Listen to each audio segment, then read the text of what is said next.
I'm going live on TikTok right now. I'm going to upload this video to my YouTube channel when I'm done. So this is Pisces season. Figured I'd dress up. I love Japanese cherry blossoms, so I'm wearing this wig that reminds me of Japanese cherry blossoms. So the goal today is to do 12 zodiac readings. I'm just going to pull an array, just a few cards for each sign, as well as a starseed. The decks I'm using today is the Steampunk Tarot, illustrated by Ali Fell and written by Barbara Moore,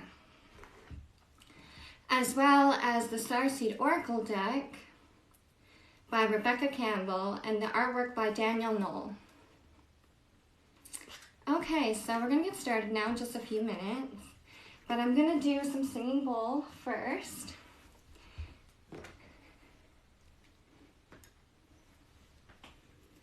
Okay, so everybody just relax, take some deep breaths, and enjoy some beautiful tones.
Okay, so that's the tones. It's a Tibetan singing bowl. Whew, it is warm. Whew. I'm wearing a wig, in case you guys are wondering. Okay, so it's very warm in this wig. So first off, we're going to do Aries. We're going to do about 6 cards in the tarot, and we're going to pull a starseed. But first, before I get started, I'm going to light some sage. Hopefully I don't burn my finger. Usually I have a barbecue lighter, but it ran out of fluid. So here's hoping I don't burn my fingers. Probably gonna burn a ton of lighter fluid trying to light this with a lighter.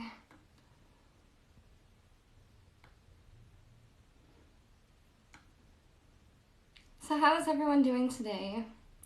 How has Pisces season been treating you? Have you guys been feeling creative? Have you been having feelings, images, dreams? A lot of illusions can be more present at this time. our psychic, our intuition is working on overdrive, which can be a little challenging with overstimulation. If we're doing a lot of stuff, a lot of things can just sort of kind of muddle up. But here we go, we got some sage. I don't know if you guys can see the smoke. Give myself a little sage cleanse. I should break out my feather. I left the feather in the box because I didn't want it to get dusty. But I miss my little sage wafting feather. I should bring that back out sometime. Cleanse the cards.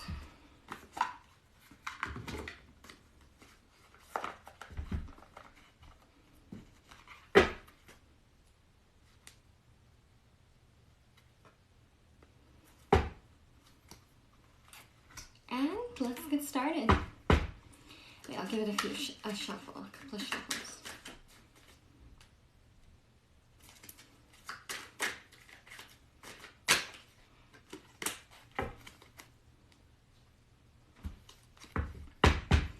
All right. So, first up is Aries. Right off the bat, we have the King of Pentacles. King of Pentacles, I like to think the King of Pentacles as like a businessman, someone who is very in touch with the physical world, knows very much about what's in supply and demand, whether it could be in a company or a business, or it could be within a family, or just within their own life. They kind of know what's necessary, what's needed, and they kind of go to work to build in the material world. So for Aries, that could be your energy right now. You could be very focused on the physical world, finance, structure, organization, your money, finances. Okay, Aries, and that makes sense because we have the Nine of Pentacles as well. And that signifies, like, if the 10 is completion, the 9 is that moment where it's like you have all components ready and at your disposal to get that completion or to make that dream come true. So in that way, the 9 is like the power needed over self-mastery, because often when we master ourselves, our mind, our intuition, our emotions, when we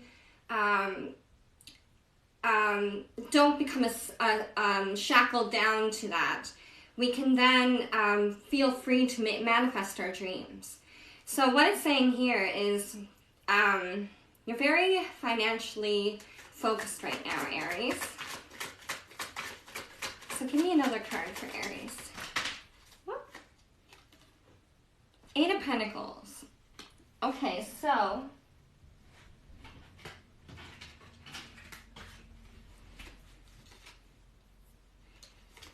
okay.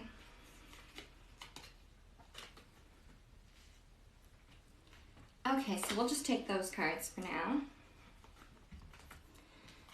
All right, so here we have the Eight of Pentacles, which is about the work one does in one's life. But this speaks to a type of work that is passion driven. You love this type of work. It still could take a toll on the body, on the mind, all that stuff, but you enjoy doing it. In this picture, there's a cup of coffee on the edge of the table that he's neglected. It's gone cold, and it's in danger of spilling off the table because he's working so passionately. He's not noticing that maybe he's like skipped lunch. So make sure that you're manifesting. You're working on your physical finances, working on things physically in your life, but just take care that perhaps you're not neglecting your body, your emotions, like the signs. Like, take time for rest. Take time for contemplation. as well. So this is a good card. It's about moving into a work where it's like you enjoy what you're doing. And that would be really good for you, Aries. Now, Ace of Cups. This is sort of like a beginning. Emotionally, because cups govern our emotion and how we feel about things. You're kind of starting this new chapter within whatever field you're in, or whatever, like it could be spiritual, or it could be a relationship, it could be a career job. So whatever you're doing right now, it comes at this new beginning. It feels very fresh, and that can be very invigorating. As Pisces season ends, we move into Aries season. So for you, Aries, right now, you could be dreaming up a lot of things that you want for the future. You have the work within you to do it. And there are components, like you're seeing how it can all come together. You're seeing your self-mastery, you're seeing the opportunities, and you're also seeing that when you are doing things that are in line with your passion, that you're a powerhouse, that you can really complete these tasks. And this Ace of Cups, there is like all aces are super lucky, they're super good feeling, but they're also fleeting. It's like that moment when you start the journey, it's only new for that first little while. So so make sure that as we leave Pisces season, you could be having a lot of ideas, a lot of creativity, a lot of dreams, daydreaming and things like that. Keep a journal, write down some of these ideas, because we often think when we feel so emotional over something that we've dreamt up that we're going to remember it, but sometimes we might forget. So write down, make a little dream journal, or write down a lot of your creative ideas or things that you might like to manifest. And then over the course of doing the work and moving forward with your life, you can then look back and be like, okay, do I still want to manifest this? Have I manifested this? What would I like to have now? Or what has the journey brought to me that helps me to decide where I want to go next? So keeping a little private journal or something is a good way of organizing yourself, to feel like, okay, I've had like 10 journal entries that are sort of similar, like, and then you can see a pattern and you're like, okay, I seem to be bothered by this type of thing, or maybe I could be more efficient in my life if I remove this block, or if I build this thing, or if I implement this procedure. So that is really good. And the Seven of Pentacles is very much of like observing and taking stock and analyzing what you have, the progress that you've accomplished thus far. And a lot of people might look at that in a way where it's like, oh, I only have this much, I want so much more. Like, this is not the end goal that I wanted. But we also have to be grateful, like practice gratitude over certain things in your life that you have accomplished, because that'll give you the confidence to accomplish more. If we just simply think, oh, look at what I've built and it's not enough, it's kind of like we're saying to ourselves, well, the work you've done thus far, I don't approve. And that kind of hurts ourselves when we kind of look at ourselves and put ourselves down like that, sort of think that what we're doing, even if we make mistakes, like if you're new at something, you might make a few mistakes and then be overwhelmed and be appraising, like, should I keep doing this? You know, if I'm not, you know, I'm messing up, I'm not as good as I thought I'd be at it. Or maybe you're comparing your progress to others. But the reality is that the more you do, the better you're going to get. Flesh memories, the patterning, routine, it becomes gradually easier the more you do it.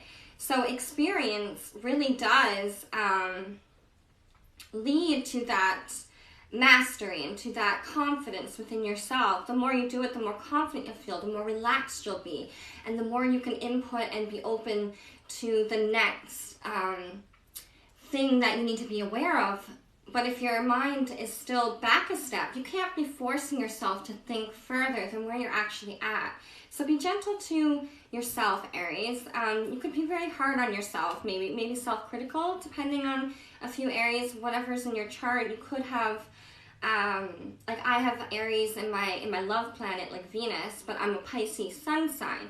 So sometimes like that can create a dynamic where I could be a little more of less confident Aries, but I'm a more confident Pisces. So it balances off. So sometimes you've got to sort of work with the energy you're given and realize that the way you are is a blessing and it's relevant in the universe. And at the end, we have the Knight of Wands. And that, for this type of reading, Aries, it seems like you really are embarking on the life worth living, the journey worth taking. And along the way, you discover who you are. The Knight of Wands is the type of person that must travel. They must see a land of their interest for themselves. Not solely to conquer the land, like one would think a knight going to a land, they're, something foreign. But to simply master all of what that land has to offer so that they can decide for themselves, is this where they belong? The Knight of Pentacles is looking for where they belong, where they fit in. And often, even if it's something very foreign or something different, there's a reason why you're looking at it. It's not that it's so different. There's something inside you that's resonating, that's creating that attraction. So often, this card is somebody that's so fixated on something, they must have it. Like in this card, she's fascinated by Egypt and the hieroglyphics. And her motto is, I don't need to study the ancient text to conquer this situation. So she's very confident. She wants to kind of come into Egypt and she wants to learn a lot about it. She's very excited and passionate, this Knight of Wands, but they get carried away. They can lose themselves in it, thinking that they have to just sort of get that end result, not realizing that the reason that attracted them to Egypt in the first place is because somewhere within themselves, Egypt exists within them. Maybe we could be talking about past life stuff, or we could just simply be talking about a resonance.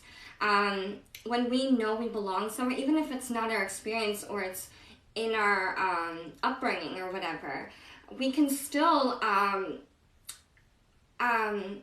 long for something within ourselves, and we look for outside confirmation that our outside environment is a reflection of who we are on the inside, and vice versa.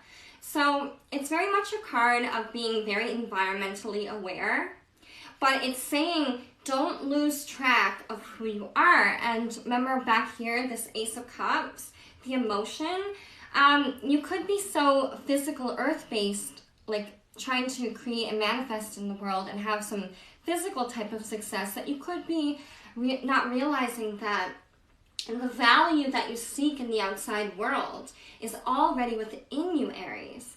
So you don't have to feel this sense of unrest or frustration about when it's coming. It's coming. And you just sort of have to enjoy the ride, the ups and downs. The roller coaster goes up and then it goes down. And when that happens, we get this little butterfly in our stomach after. Not so much while it's happening, but like as you come down, then it's like, whoa, you get that rush. And that's sort of what life is. Even when we're coming down, there's that recollection or that new idea or that new passion to then kind of tickle our sensations and get us motivated to have the courage to keep riding the roller coaster of life, so to speak. But I'm going to draw a starseed card because I want to keep these semi-short so they're not too long because I'm doing all 12. But let's draw you guys a starseed, Aries.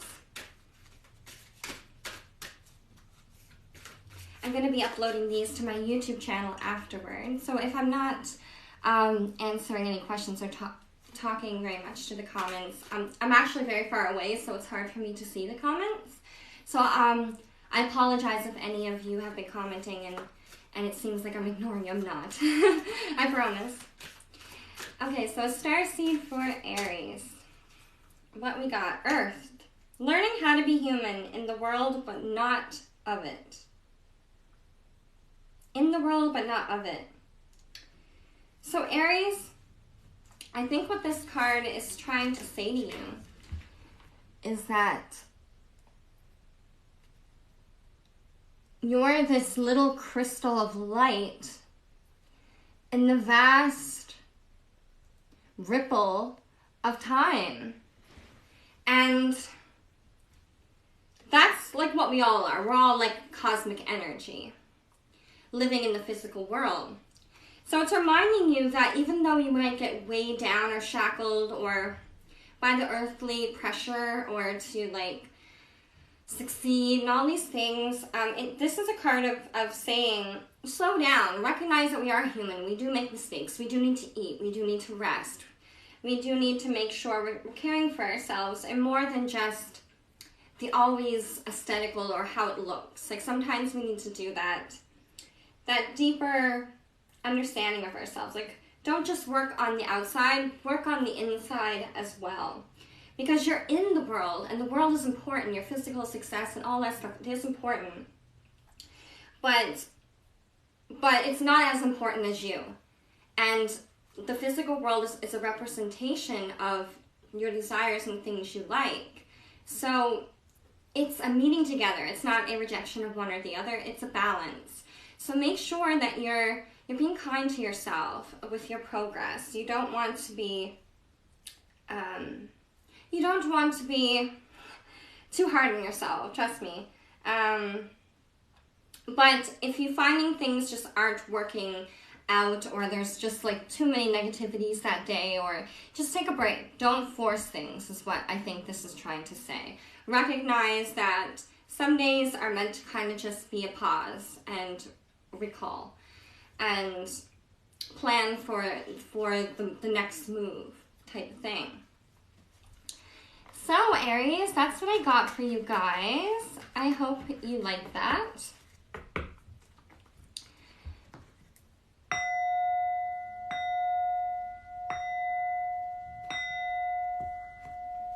All right. And now we're going to do Taurus.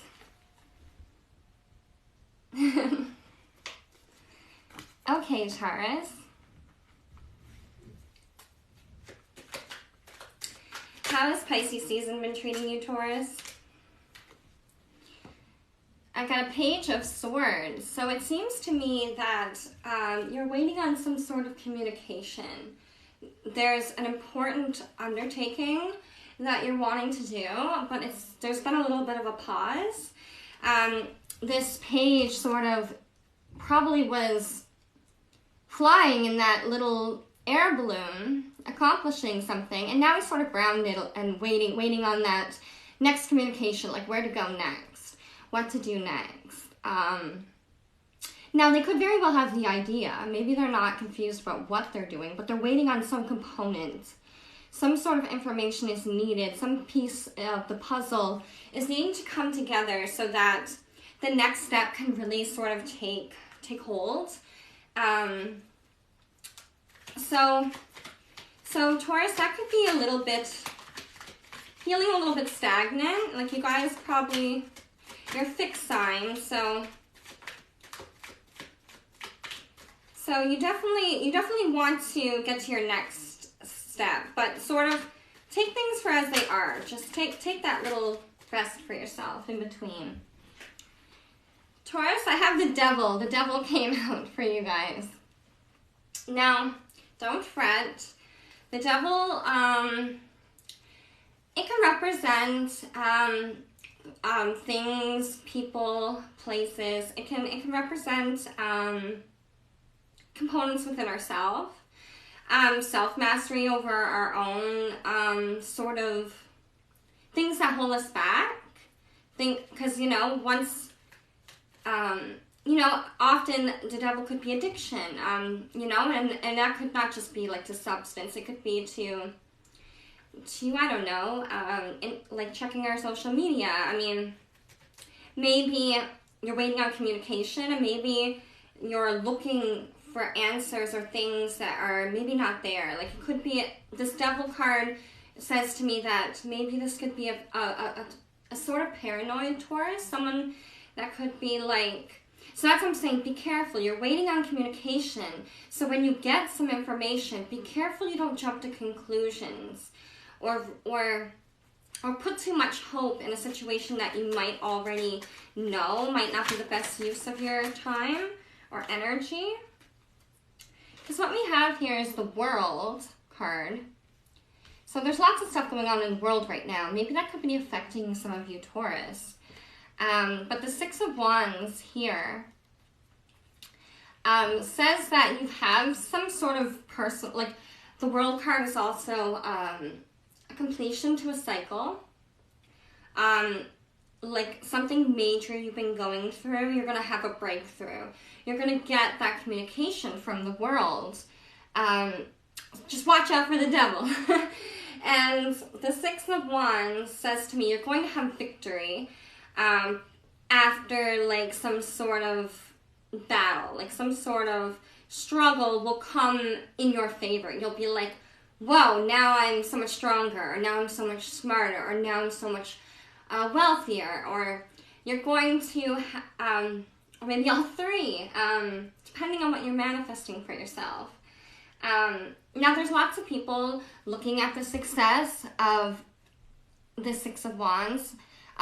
This person is like sort of been through it, and that's causing an audience to kind of admire or scrutinize whatever this victor has done, and they're all anticipating what they've done, what they're doing now, and what they might do for the future. So it's this, so all aspects are always working together. That wreath on the top of this thing, that could be like some sort of trophy he brought back. There's purple and white lightning around the rod, symbolizing intuition and our own energetic power at work there. Like, some people might look at a strong hero and think, oh, they're so lucky. Not seeing that this hero has probably worked very hard to be in that position or to work on their physical power. So it's drawing a lot of attention. And maybe that's what the devil's about. Like, some in the world will aid you and some will abate you or something. So let's get another card for you, Taurus. Let's get another card for Taurus. It gave me two. Perfect. Okay, so it gave me two. Perfect. Okay, so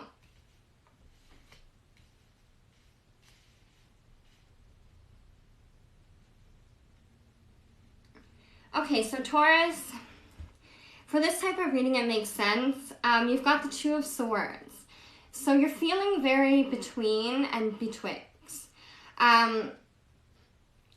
So feeling between is your decision of not knowing where to go. Feeling betwixt is like also the opposite feeling of feeling like, well, as long as you stay there, you're going to feel pressure on both sides mounting as you wait to make that decision. And she's blindfolded to make it worse. So this is a very thing about not clearly seeing, but feeling. So if you stay in this position too long, not validating how you feel about moving forward with each side, if you're having indecision and you're blindfolded and pressure is mounting on both sides, it's going to potentially create more of the fear that's going to keep you stuck. And that's just going to create more emotional kind of stomach ache. It's like you keep swallowing all this pressure from both sides and you haven't moved, you haven't burned off all that excess energy. You become very pent up, Taurus. And Taurus, being a very fixed sign, you probably do have some sort of physical exercise or routine in your life to burn off some of that extra energy, or maybe your job does that for you. So it's very important that you are spending time in tune, meditating with your emotions, figuring out where you are, because the more we master ourselves and who we are, we become less reactive in the world. And then opportunity can clearly come in and unfold in our lives. So definitely, for if this is resonating for some Tauruses, fear not, because we have the death, and this is it's not a physical death. It's going to put an end to that indecision.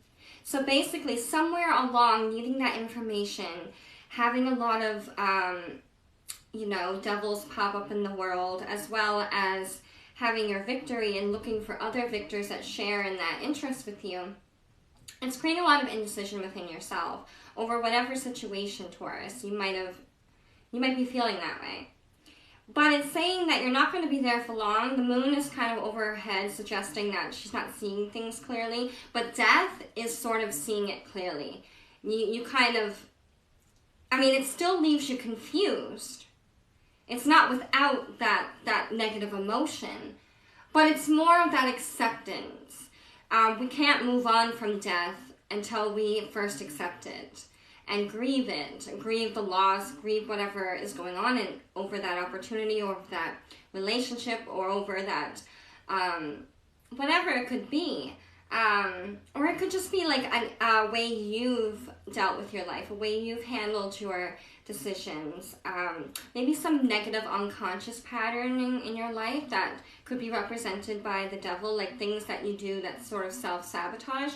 Maybe this death puts an end to that. Maybe you start to see those patterns and you're like, that's what was holding me back. Now I don't need to be walking in the mud right slow. I could be walking on the sidewalk where I could be running and I won't trip or get stuck or fall. So it's very much about becoming aware of where you are in the world, Taurus. The physical world is important, but also your emotional world is too. Now, our emotions can be sort of wild, like a child.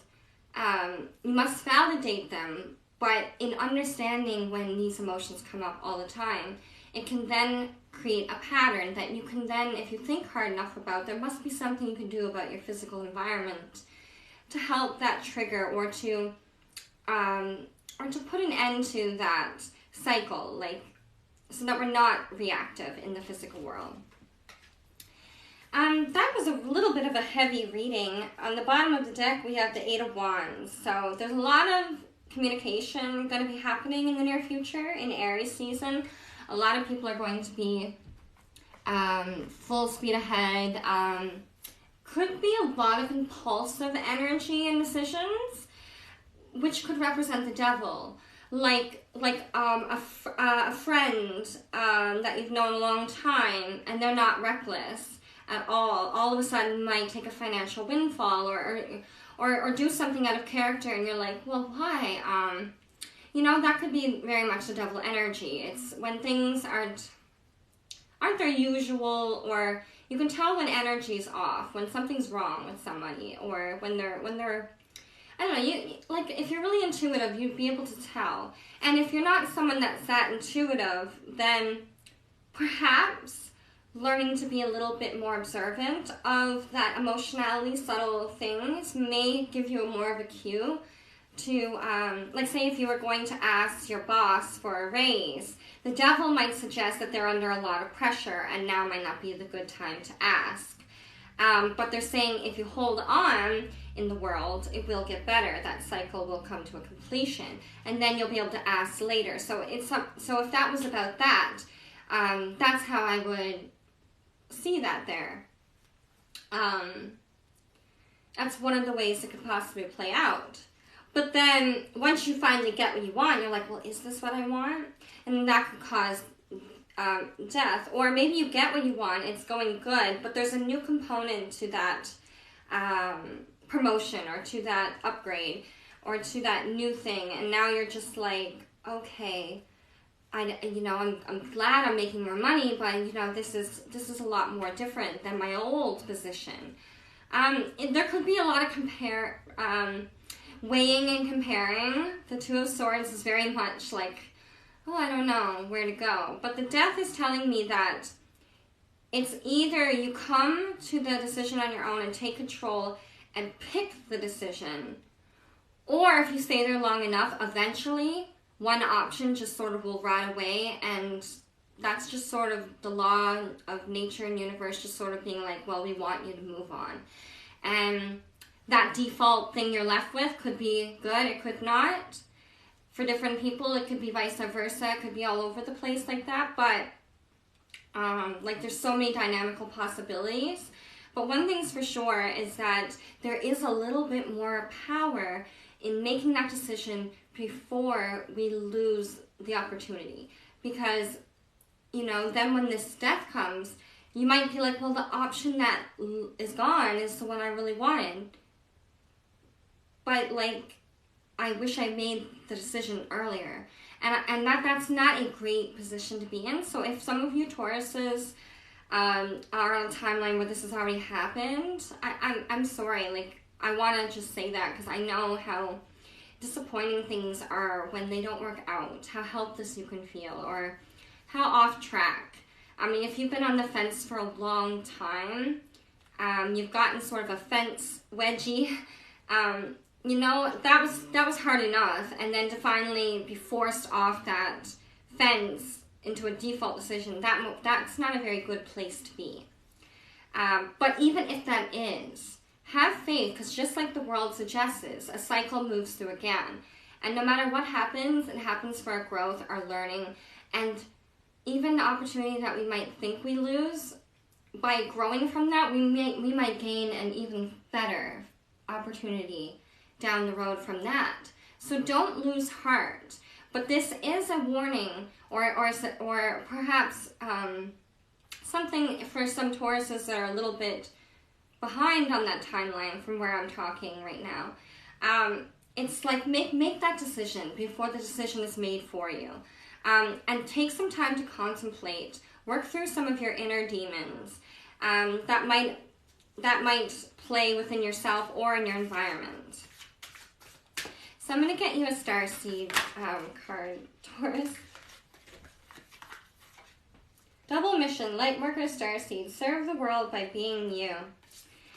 I gotta say, I keep getting this card for you, Taurus. I must have done a handful of Taurus readings where this card has come out. Very much like it's all about your ideas, who you are, and whatever you want in the world, you manifest into this, like you manifest parts of who you are into the physical world. That's how we leave our mark. That's how we feel our worth. Lightworker, Starseed, serve the world by being you. And part of that feeling our worth is recognizing that we already have value. And we just have to allow ourselves to believe that, to have faith that the story will unfold. It was not my intention to give you guys a bit of a intense reading right now. But I think what it's trying to say for you Taurus is don't get ahead of the game. Don't make assumptions. Just sort of let yourself observe the patterns and decide for yourself. Don't get too caught up about what people are doing or the environment is doing. I mean, understand what it's doing, but make your decision. Don't leave yourself tossed around by the waves. And if you are being a bit tossed around, and that's creating uncomfort right now, take a break, go to the gym, or go for a nice walk, or do whatever little thing that means a lot, that'll pick you back up, that'll take your mind off the emotions and the feelings that I mean, work through them, like let them out, like understand them, but ultimately move forward to a place where you can do something that will bring that inner peace back during those tough times. And by doing that, you're going to change the world by being you, because people see you taking your power that way. They see you having that victory, showing that resilience through that, like being that knight, waiting confirmation from your intuition, your soul, on what your next move is. Being your own general, your own soul, like being the whole army within yourself, basically, Taurus, because you're a powerful sign. There's no two ways about that. And maybe that creates a sense of pressure, like, oh, I'll have to uphold all that strength. But it's okay to feel unbalanced. It's okay to feel a little angry or frustrated. But as a fixed sign, Taurus, make sure that you're, eating well, hydrated, rest. Make sure you're doing stuff that fills your passion and creativity. Especially in Pisces season, you could be, if you're not usually creative, maybe all of a sudden, and it's strange for you, you're feeling more creative than ever. And you're not really sure. Well, it could be beneficial for you to try a new outlet or something during that time to take your mind off some of the more bothering aspects. So that was a little bit of a challenging read, Taurus, but all in all, I believe that the messages are for lots of different people going through different things, and I don't want anyone to feel alone. So I always try to weave the story and the intuitive understandings in different ways so that more people can relate to them. But Taurus, I hope you enjoyed that reading, and I'll see you next time, Taurus.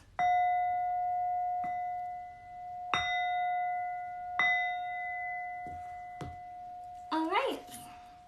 The next sign I'm going to be doing, I just seen some people join. Hello, hello. I'm live on TikTok. I'm going to be uploading to my YouTube channel. Gemini. Hi, Geminis. So if you guys are a Gemini, or if you have Gemini in your charts, hello and welcome. I hope Pisces season has been treating you guys well. I hope, well, Pisces season is a lot about creativity, and I hope all the dreams and intuition and sort of psychic awareness that kind of comes with that Pisces, I hope it's creating some illumination for you. I mean, sometimes that can be good, and sometimes it can be bad feeling, and that's feeling based. But ultimately, even if it feels bad, it always serves our highest good. Even our negative times, the bumps in the road, our failures, it makes us a master at the end. There has to be a problem in order for somebody to find a solution. That's the duality of life. So Gemini, with that, I'm going to get started with your reading. I'm going to be pulling 6 cards for Gemini.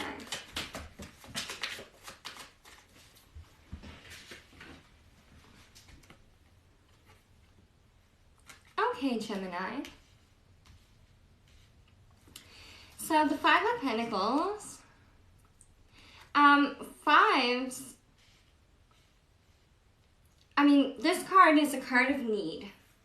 I'm not going to put it lightly, or to put it lightly, it's a card of need. There's some sort of thing that you're aware of, Gemini, that you need, or that is needed. In this picture, we see a scene of a little girl holding the hand of a little boy. And they're outside a cathedral or an institution, orphanage or church, anywhere where there's some sort of higher learning or service that could be offered. Now, these children could either be going to get aid from this facility, or they could be running away because they were turned away or neglected.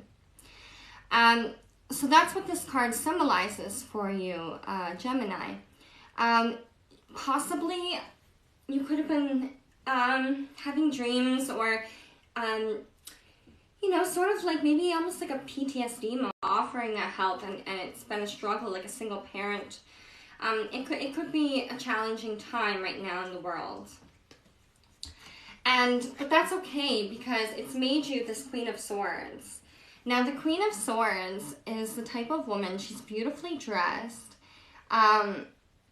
She has style, but she's more modest, on a little bit of the modest side. And she's sort of seen things. She's been a queen long enough to know things didn't go well for this queen. So she's become a little bit paranoid, and this man has asked her to dance, and he remarks and says, "Aren't you going to leave your sword?" And she goes, "No, I prefer to take it with me to the garden. It's not that I don't trust you, but I like to dress for the occasion." Meaning, you don't offer, like, it's not that we go around cutting people's heads off and being skeptical that everyone's going to hurt us because we've been hurt. But often some people that may want to hurt you might be like, "Well, leave the sword." And that's what I'm saying. You don't want to be tricked. So it's like, always be prepared for any situation. But have faith that, have that optimism that it will be a favorable situation. But come prepared with the knowledge, the understanding, and the emotional guidance there to make the necessary decisions about a person, a relationship, a business partner. Maybe this queen is waiting to be, is looking for to be married and join kingdoms. And maybe her last, maybe, I don't know, maybe in the history of our royal family, maybe she, maybe like, people have tried to infiltrate and take over. So, by like, marrying them and then like, poisoning them and then taking over everything. So it's like, maybe she wants to be cautious that whoever she dances with isn't going to, poison her at the next banquet. But don't let that stop you from enjoying your life. For sure, don't. Because then it's like you'll be safe, but you may not be happy. So it's like sometimes you have to take that little bit of, because then it's like you'll be safe, but you may not be happy. So it's like sometimes you have to take that little bit of risk and have faith that you're smart enough that even if you make a mistake again or get fooled again, you have the strength. Each time you have to cut someone out of your life, it gets a little bit easier. I mean, that's not always a good thing in some ways. When you think about it, like, oh, that seems a bit harsh. But it is a good thing when it's a necessary thing. If it's a necessary thing, then it's important to kind of get good at it or get used to it. I mean, we definitely don't want to be in murky situations all the time just because we're good at cutting things out of our life. But we definitely want to understand that no matter what we get ourselves into, we have the power to learn from that and to protect ourselves in the future based on what we learn in the present. So the Seven Wands, after that, is very much of being on a pedestal of your truth or stance you're taking, and feeling defensive, like you have to defend your position. And there's a lot of opposing ideas and passions that are in conflict. Or harmony.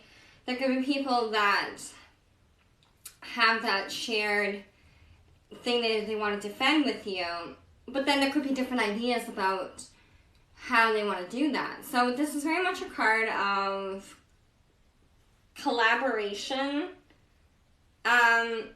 in the sort of more negative aspect. So be careful what you're collaborating with, Gemini. Just sort of keep in mind that you might give a piece of yourself to something, an organization, a relationship, or whatever it is, but you're still the king or queen of your life, Gemini. You still have a responsibility to your kingdom, to who you are. And it is something we need to defend, but we don't always need to be defensive. Like, does that make sense? It's like, you have to defend who you are. But if you're constantly being defensive, you're bringing more battle and you're always in the fight. So it's like, then it just sort of feels like who you are is a negative thing because it's bringing about so much negativity in your life. And that could just be a feeling-based thing. That's not an absolute truth. But this very much is a card of needing to be seen, heard, and the cause and effect that brings. So let's get another card for you, Gemini. Ooh. All right, so we have Ace of Pentacles, Six of Cups, and the Sun. Whatever this card was, I'll read it as the bottom card. King of Pentacles. So, fear not, Gemini. You're going to have this new phase of the journey. The Ace of Pentacles is an opportunity of pure and amazing luck. A bridging of a merger of two things that come together and create fulfillment or create the beginning of something. But it's fleeting. It's a moment. Like, make use of it. Make sure you're not passing the opportunity by saying no or by being scared or hesitant. Because a piece of whatever you're going to discover is the Six of Cups. And it comes with a bit of nostalgia. Nostalgic. Nostalgia. I think I'm saying nostalgia. Nostalgic. So in this scene, there's a little boy, or maybe he's not so little, but he's a young man selling these chalices of flowers. And this little girl, not so little, but this young girl walks by and she's looking at them. And maybe she doesn't have the money to buy them. Maybe she had a basket of bread or some groceries, and he knew for whatever reason in this little scene that she couldn't have them, in that moment, but she's admiring them. And he was so overwhelmed and appreciative of seeing her like that. So he offers her these flowers in this murky, challenging city time. Maybe there's a bit of a recession going on and people can't afford things. And he offers her these flowers, and maybe she's like, are you sure times are hard? Maybe she feels obligated. Maybe she'll feel obligated after. So maybe she's like, no, I don't want the flowers. I didn't pay for them. You got a livelihood. Wouldn't your family be mad, or won't you get scolded? Whatever little drama could be going on right there. And then he kind of he's like, well, I want you to have them. It doesn't matter. Times will always be tough. Times will be good. Times will be bad. But right now, in this moment, I want to create my own good time by giving you these flowers. And it's such a fleeting moment in time, but it's a moment they both will remember and share forever. So it's a nostalgic moment. It could be about past relationships or emotions and things, but in that, there is a hint of where and what is your sunshine. And whatever the sun is to you, Gemini, the perfect love, the loyal dog, the tending to a beautiful garden,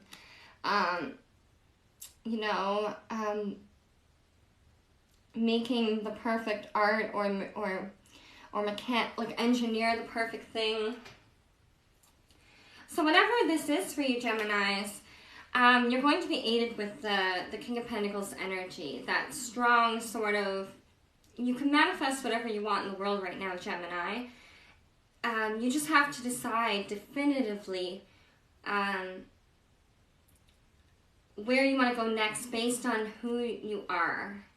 And if you've sort of been being available, and maybe you've been a bit of a workaholic, or maybe you've been so socially focused with your friends or in the community, maybe you've left yourself a little bit, like this card here, a bit needy, figuring out maybe there's this emptiness, or maybe there's some sort of unfulfillment here, and that's what's creating the need to start a new journey and be a little bit defensive while you're trying to figure out what opportunities are best for you, Gemini. But the sun is here. there are favorable cards here that will get you through this energy, Gemini. And I definitely want to give you guys a starseed card, so I'm definitely going to draw one of them.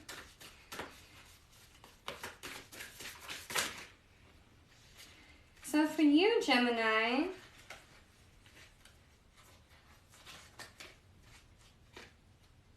it's cracked open, rock bottom, surrender to the alchemy of life.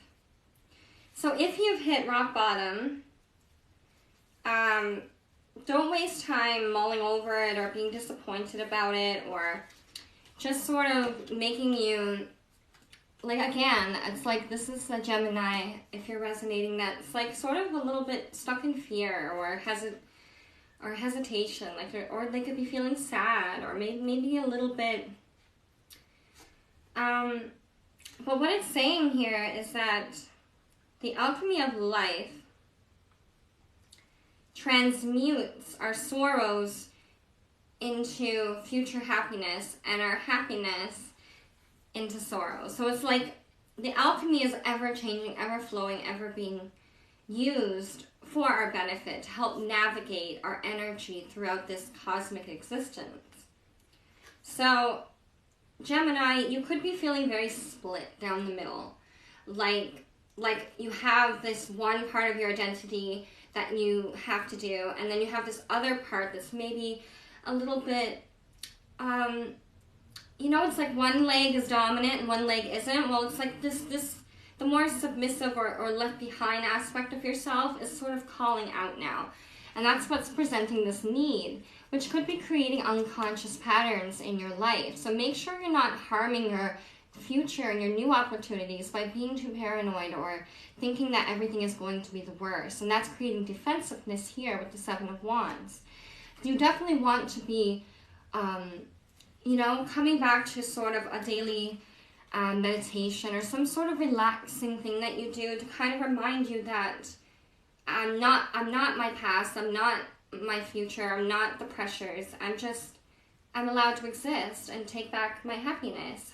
And when you are relaxed, you'll be able to see so much more with your eyes and with your intuition to attract these beautiful opportunities that the world is just waiting for you to be open to receive. If you're closed off, the world is respectful of you. They're not going to force you into something you're not ready for. If you're not ready for like change, if you're in this manifestation level where it's like you're always assuming the worst, it's like, well, the universe has this habit of validating you and helping you to be right. So it's like, if you need more examples on how things are not working, and that's what you're focused on, the world is going to bring those to you and going to help you validate that, yes, it's not working.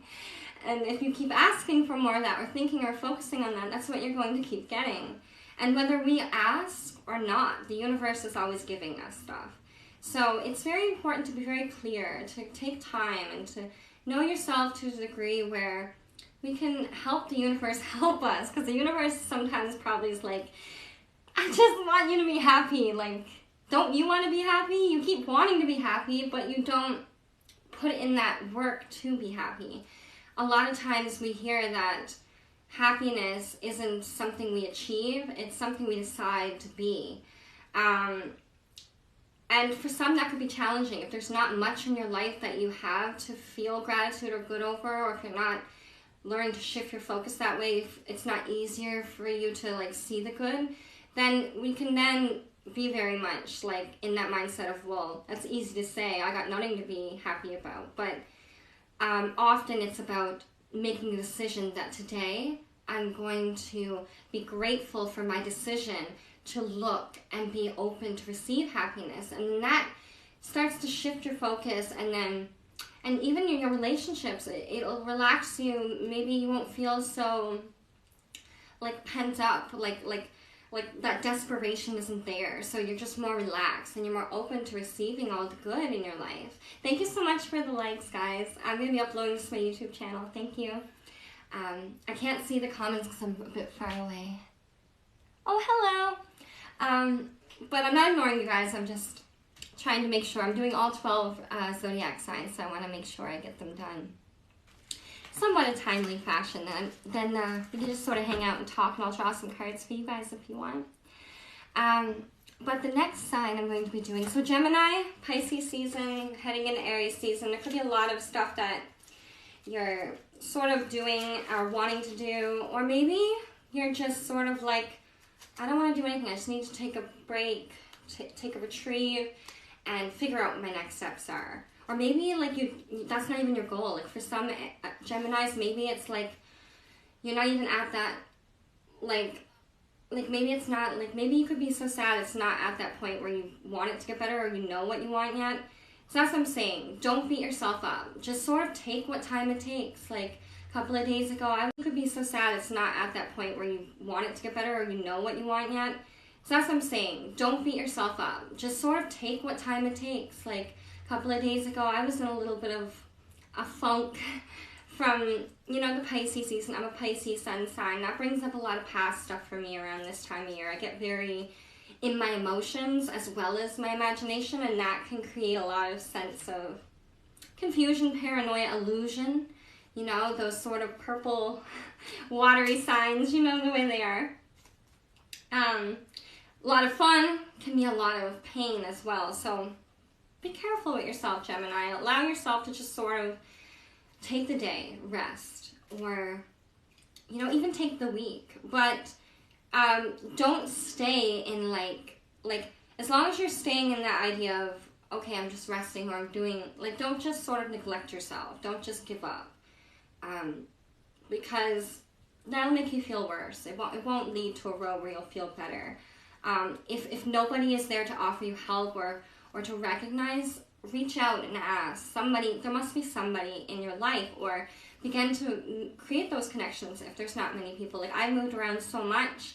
I myself understand what it's like to be in a situation where it's not like you're a bad person and you've pushed everyone away. It's just that there was not many to begin with in a retrospect. So it can be hard to branch out and create a community and to feel a part of things.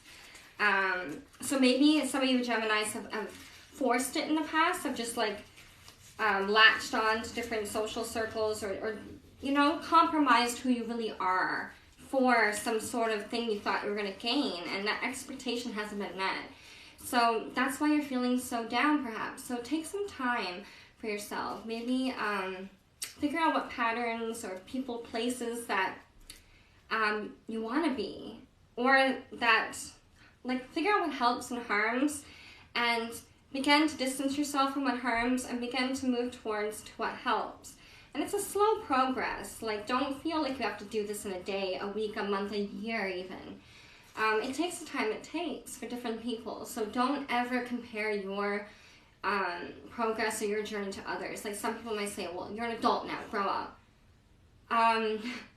We are all growing no matter what age we're at, so I don't like the term grow up. It's like, you can't force somebody to grow. That's sort of like abusive, like, you know? And that's sort of what unhealthy expectations are. It's like forcing something to be where you want it to be before it's organically going to be there. So we want to make sure that we're managing our own expectations with how much pressure we put on ourselves over what we want and over others as well. So Gemini, I hope that was beautiful for you guys. Thank you so much. Or imaginative. Oh, it said I lost connection. Am I back? You can hear me okay? Some of you could be having lots of dreams or finding yourself daydreaming at work, or you could just be like needing a way to revamp your weekly schedule. Maybe you're needing to put more fun back into your week. Maybe you've been a bit of a workaholic over the winter. Like, maybe the season's been off, so it's like you're like focused on work. And maybe a lot of ideas are starting to come back to you. A lot of new energy for the spring is starting to return home to you. And that's starting to create, yes, Nine of Cups. And Nine of Cups is said to be one of the luckiest cards in the tarot deck, Cancer, because it says make a wish. The universe is waiting to grant it. So make a wish. Be careful what you wish for. Make sure you're making the wishes and you're manifesting the things that you really want. Like, don't just see something on TV or see a lifestyle and think, oh, I need to have that because you're expecting to have what someone else has. Often, different cancers could be feeling different on the polarity of that, but often, I can't remember, it was a Gemini or Taurus had the card, but some of you cancers could be feeling that you like, okay, Cancer rules the home. They love the home life. Like, they make the perfect home for themselves. Like, you know, a lot of Cancers love their mom, have a good relationship with their mom, or if they don't have a great relationship with their mom, they could be very hurt by that, or feel that there's more they could have done, or they wish they had some sort of closeness with the family. Cancer rules a lot of the family. And in that, some Cancers could have aspects in their chart that make them more of like day walkers. Like, they like to walk along the beach more. And for those types of Cancers, they could be very much aesthetically focused, like having to have the perfect wife, the perfect husband, the perfect house, the perfect career, have a great social media following. Like, Cancer is such a cardinal sign, a sign of like leadership and following. Like, they can be both. They're so dynamic that they often understand deep within them that success is possible. So they become very ambitious. A lot of Cancers are that way. I've known lots of Cancers, and a lot of them are that way, whether they're more recluse or whether they're more socialites. Cancer will always be very much wanting harmony within their home or within their life. And this Ace of Wands is about your passion, Cancer. Asking yourself or feeling those types of things where it's like, has your home life, or has your family life, or has your own, or maybe that's the thing. Like, Cancers could be so family focused and home focused. Like, those can be, again, external things from us. They aid our internal happiness, but have you maybe left your own passion unfulfilled, Cancer? Because that's important too. The home should reflect who you are. And if it hasn't, but maybe some of you Cancers had to move or close a business during the pandemic. And maybe you moved for better reasons, but maybe you're weighing the pros and the cons, and you're like, well, I have this new house, it's bigger, I love it, but I miss my own old island in the kitchen. Or, you could be, with this Pisces season, you could just be really in your head thinking a lot of stuff like, is it all measuring up, or comparing to what you've had? And this Ace of Wands is that feeling of wanting something new or needing to implement something new based on passion. And again, aces are new beginnings, but they're also fleeting. You must take stock of that energy while you have it and put it to use for you. It's like growing a garden. The more work we put into nature, the more it puts work into us. Like, when we grow vegetables, they get the care and we get the food. It's a symbiotic relationship. So perhaps a lot of you Cancers are realizing that the difference between aesthetical home life and deeper home life, and learning to balance the two. A lot of you could be learning to read deeper into yourself, like putting yourself back in the home, realizing that it's like I get this image that like a Cancer is like shining all of their collectibles, and in the process of shining everything, they've become dirty, like mucked up from cleaning the house, say.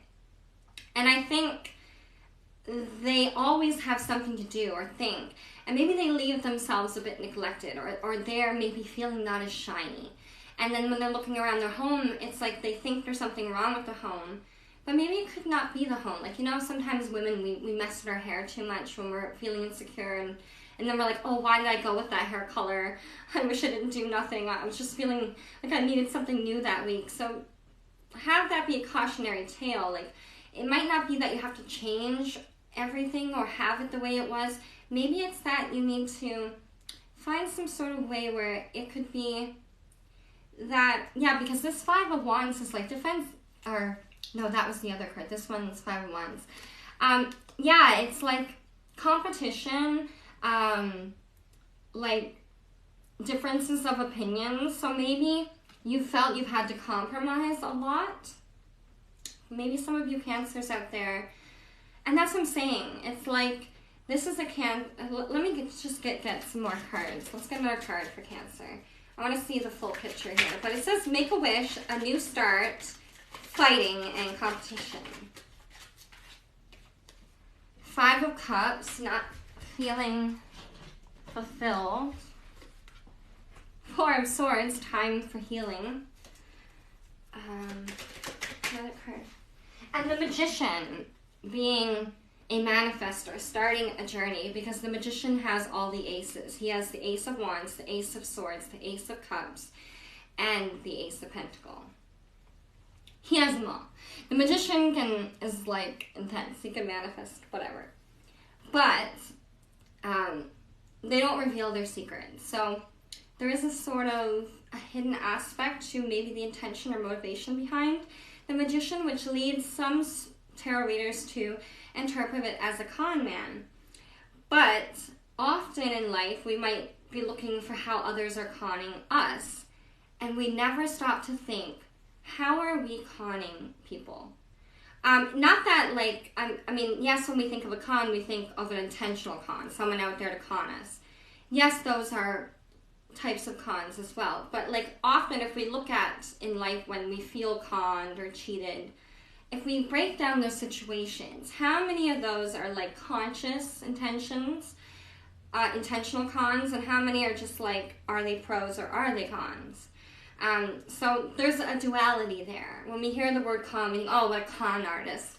But a pro and a con is like something we like or something we don't. So as we see pros and cons in others, people see pros and cons in us. So I feel like this is a Cancer who has addressed themselves in their life thus far. They've grown a lot in their fields, in their education. They've grown a lot emotionally, and they don't want this like nitpicky competition anymore. It's like maybe when they were younger, they were like, I want to win, and I want to, test my skills against the next man or woman. Like that's how we feel when we're young. We want to feel our worth, and we do that by experimenting, experience, and expression, and by collaborating with others and bouncing off of each other, ideas or energies. So what I'm seeing is the universe is giving you amazing opportunities to think about your passion. That's where this journey has sort of led this Cancer, if you're resonating, to look at. It's like you're starting to feel that passion coming out of you. In a way that's so much more than just your domestical happiness, or maybe even just your career, or maybe you're finding a hobby or a new way to work at what you love. And this Four of Cups is a card about this guy kind of sitting there, and he's got two cups empty.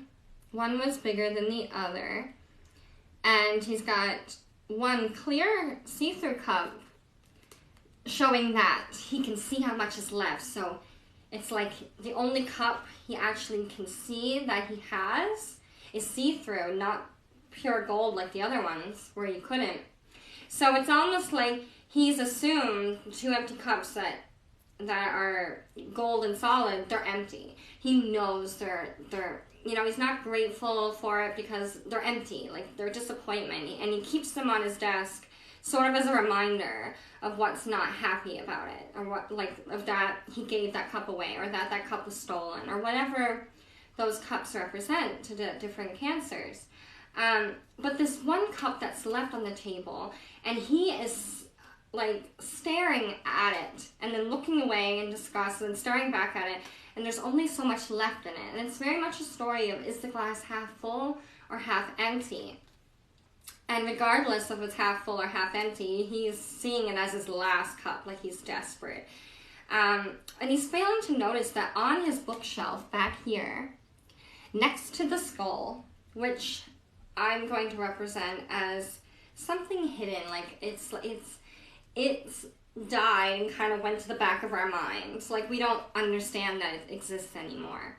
And this golden chalice is a chalice that has much more ideas around it. It has wheels and cogs engraved in it. It's just sort of like a beautiful gold chalice. And the cogs on it represents that it's not solid or transparent. It's a working thing. Like it's constantly refilling itself. It'll never empty. This is the cup that we all are born with. This is our cup of energy that we have for our infinite existence. And it is always there for us. So it's very much about a Cancer realizing that all of your woes, all of your insecurities, the things that you think are not right or could be better, all these things, and the restlessness you're feeling about trying to hurry your way to the finish line, it's saying to you that you don't need to be so tense, so stressed, so worried, so bothered, or so disgusted by the outcome.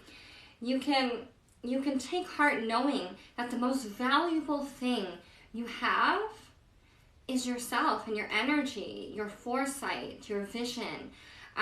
Cancers usually have their own style, their own flavor for life. So it's like realize that you are the most valuable thing that you have, that you own. And to take that time to work on your passion, to make the wishes, make your dreams come true. And the Four of Cups is paired with the Four of Swords. And this is a card of healing.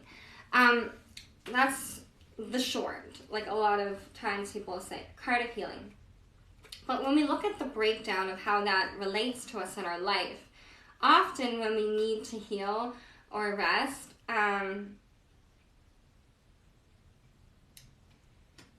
well, actually, this person is laying down on this bed, and there's these four swords on this time, or three swords, sorry, on this time mechanism that are going to come down on him in concession, like 1, 2, 3. So it's like a timeline that he's already predicted that's going to happen. And he's there with his fourth sword, ready. He should be ready to meet the challenge, to knock the sword away. But he's sort of kind of given up. It's just sort of laying there, resigned himself to this fate. You know, like I just have to like suffer, you know, like it's like, you know. And this little bird in the picture, this raven symbolized by Source, you know, they don't want to always fly in if there's danger. So when we're in that state of arrest, we're not getting that intuition, we're not getting that passion fulfilled, we're not manifesting our dreams and being the magicians say in our lives. When we're sort of resigning ourselves to lackluster, you know, so you're outgrowing. This says to me, you're outgrowing, and that's what's needing to be healed. You need to heal from the idea that you have to suffer, or that it's not enough. Like it's like this is a Cancer that is eventually going to sit up, knock those swords away so he don't beat his head off the sword on his way sitting up. So he's going to knock those swords aside, and he's going to look at that little timer and think, time is irrelevant. Like, I'm a manifest. I don't have to sit here and wait for these swords to come hit me because it's what I deserve, or this or that, or like, don't be masochistic. Don't think like you have to. I don't know. That's what I see when I see this card. It just looks like someone that's resigned to suffer. And that's what you need to heal from. You need to heal from that. Like, you definitely don't need to suffer, Cancer. Look, you have Nine of Cups, which is one of the luckiest cards in the tarot deck. It's like wish fulfillment. Make a wish.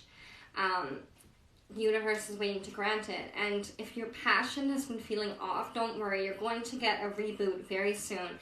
The Magician says that you have the power and the main role in rebooting that. So don't just like sort of sit here on this bed waiting for life to get better, because this bed, the only thing that's going to happen on this bed is the swords are going to keep falling. 1, 2, 3, 1, 2, 3, 1, 2, 3, 1, 2, 3. And it's like a song and dance that's going to go on and on and on. And it's leaving you to say this, and what you get out of it is so small, and you're so focused on it, that small little cup left.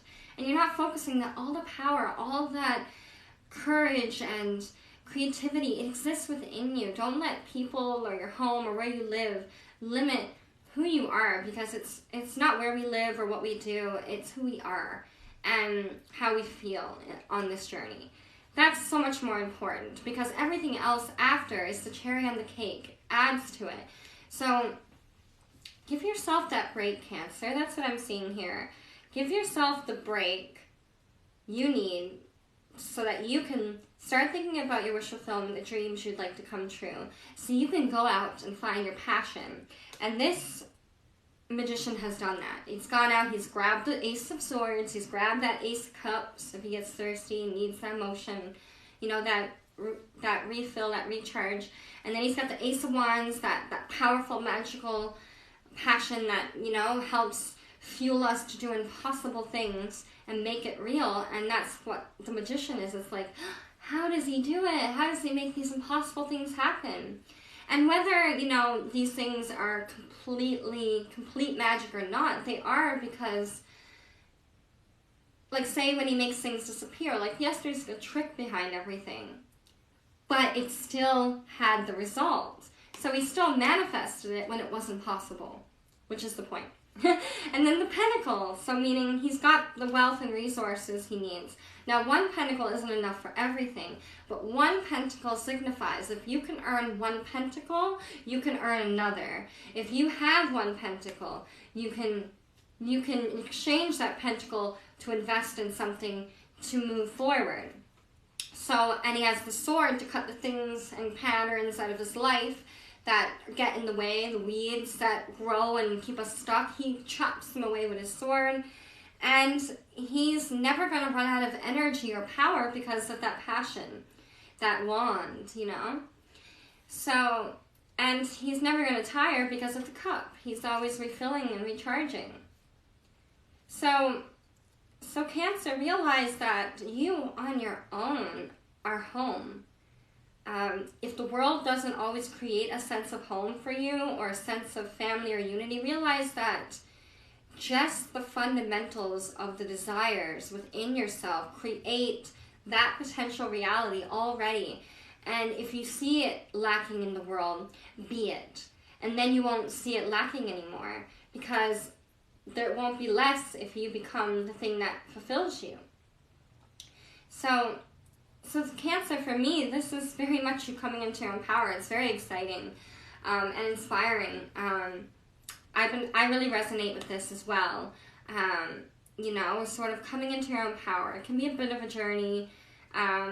We might want to go back to what we think we are, like, you know, this competition, a lot of times, you know, when we're like, I don't want to compete anymore, we drop out of the fray. And the rest are like, well, I don't want you to drop out because now my position is invaluable because the attacks I had were meant for you. And if you're not there to receive them, then my position is less or not validated. So it's like people always want to pull you back into the fray. They want that exchange of energy that they're used to getting. So if this is something that keeps pulling you back in, Cancer, keeps telling you to lay on that bed, be unhappy, wait for the swords to hit you because that's what you deserve, you're the fault, you're the fault. This could be someone, maybe, I could interpret this as maybe like a toxic relationship of someone being like, you know, you're bad. Everything that's going wrong in my life is because of you, this. You better sit there, you better take ownership for this. And then the Four of Cups is like, you know, okay, I get 2 cups, you just get 1. Have fun with that. Like, maybe that could be what could have been going on. That's what's causing competition. Maybe in the home, you're feeling like what you're working so hard for. Maybe, I'm not saying this is for all Cancers, but for ones that could be resonating, I could see how that could really agitate a Cancer. you know, where the home is so important and feeling at home there, or harmony there, or mutual trust, understanding, and motivation, give and take. You know what I mean? It needs to be like a safe, harmonic place for you. And if there are cancers, which, I mean, in this big world, and look at how many cancers or people with cancer in their chart, I mean, there's bound to be some cancers that are with someone that could be like that. You know, like, sort of like where cancer is so emotional and so willing to help and make everyone happy in their life because they want to feel that happiness too.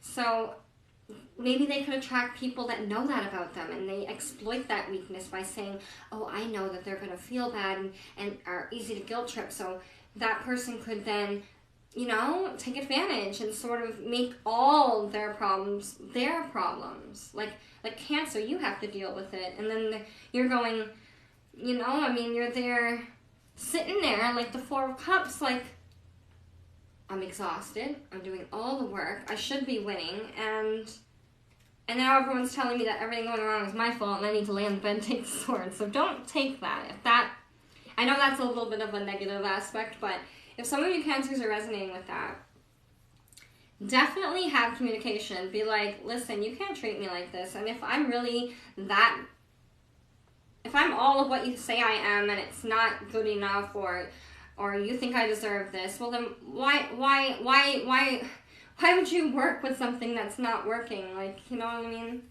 It's like, sometimes people need to be told that, like, they're expecting too much, or that they, like, it's hard to explain, but it's like, some people do need to kind of be called out at a point, and it doesn't matter if they have the merit to say it or not.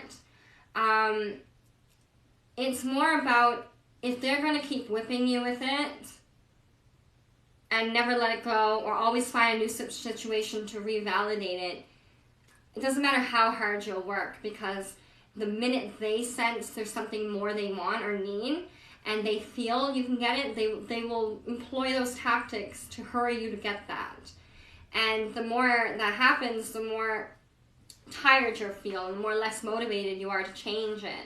And that could be where some of you cancers are at. Like I've been trying, I've been working to make it better, and now I'm just laying on the bed, mulling over everything, and it's like nothing's working out, and I'm exhausted. I've been doing all this work, and it's never good enough. And nobody should ever be exhausted to no gratitude, to no avail, to no, you know, especially in a relationship, especially in the home life. So a lot of cancers could be embarking on a new journey of passion, and they are definitely working on what works in their life, what doesn't work. The thing about a Cancer is they'll always make like a diplomatic decision, something that is beneficial for everybody, and even if something negative has to occur, Cancer will always sort of say, I'm sorry, this didn't work out, but, like, it's like a Cancer could fire you or let you down, or say they don't want to invest or whatever answer. It's like, but they could let you down in a nice way. Like, you have that diplomacy. To do, you have that ability to basically say, you know, it's no one's fault. This is just not working, and we both deserve better, or something, or whatever. You know what I mean? It's like, and I say that because other signs might, you know, once they're done with the situation, they might just be like, you know what, whatever. You know, I'm out. I'm focused on me now. I'm gonna get it, and that's good.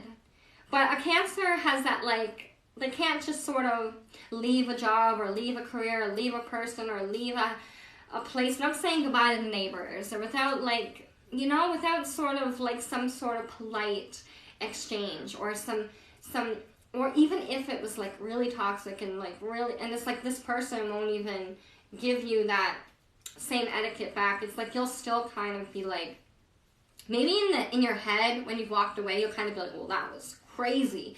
You know, you'll probably think a lot of comical things and feel different, but to their face, in that moment, and you're handling it, you have that strength to be like, I'm sorry you feel that way. I'm sorry you feel that way. I wish things could have been better.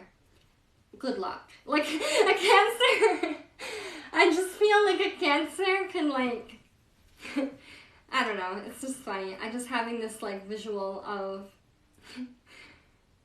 this like crazy person that Cancer is letting go of, and they're just like, won't let go of them, and then they're just like, I know, you're used to me loving you, you're used to me doing it all for you, but now it's your turn to see that your life, your success, your consequences are your own.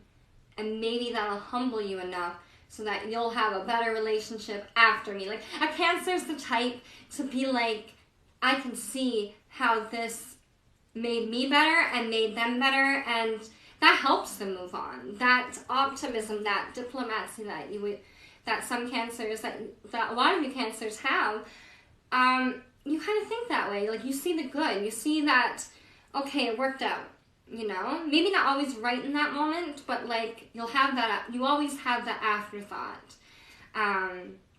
And that's one of the more beautiful things about you Cancers, is you're very caring. I mean, you won't take crap forever, but you'll take it just long enough to understand the gravity of your place in that, and whoever else is involved's place in that, so that you really can be so successful the next time or the next thing. That's just beautiful for you guys. So even though it was a little I feel like even though the cards illuminated some of the negative stuff for a few of you Cancers, I think it put it together in that way where it's like, have no fear. You're just realizing that all this pain is coming from the realization that you're not passionately fulfilled, and that you need to make your wishes and make your dreams come true for you, and that you are the manifestor in that. Once you're doing that, you attract the people, the community, the relationships, the careers, the opportunities to help you stay the course and to get where you really want to be. And your starseed card, Cancer, is fall into my arms, surrender, holding the opposites, extremes of life. So Cancer, fall into my arms. And we see up in the energetic ether, there's two spirits, and they both got their hand out like they want to reach each other. The opposites dynamics.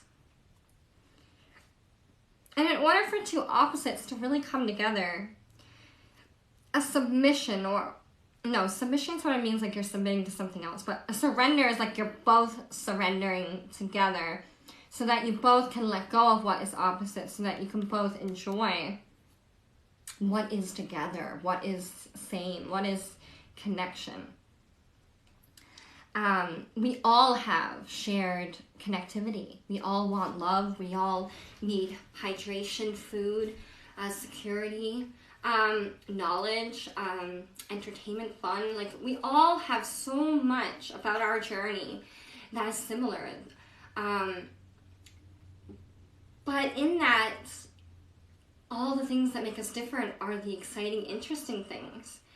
And that creates our mind to hyper-focus on our differences for both the good and the bad. And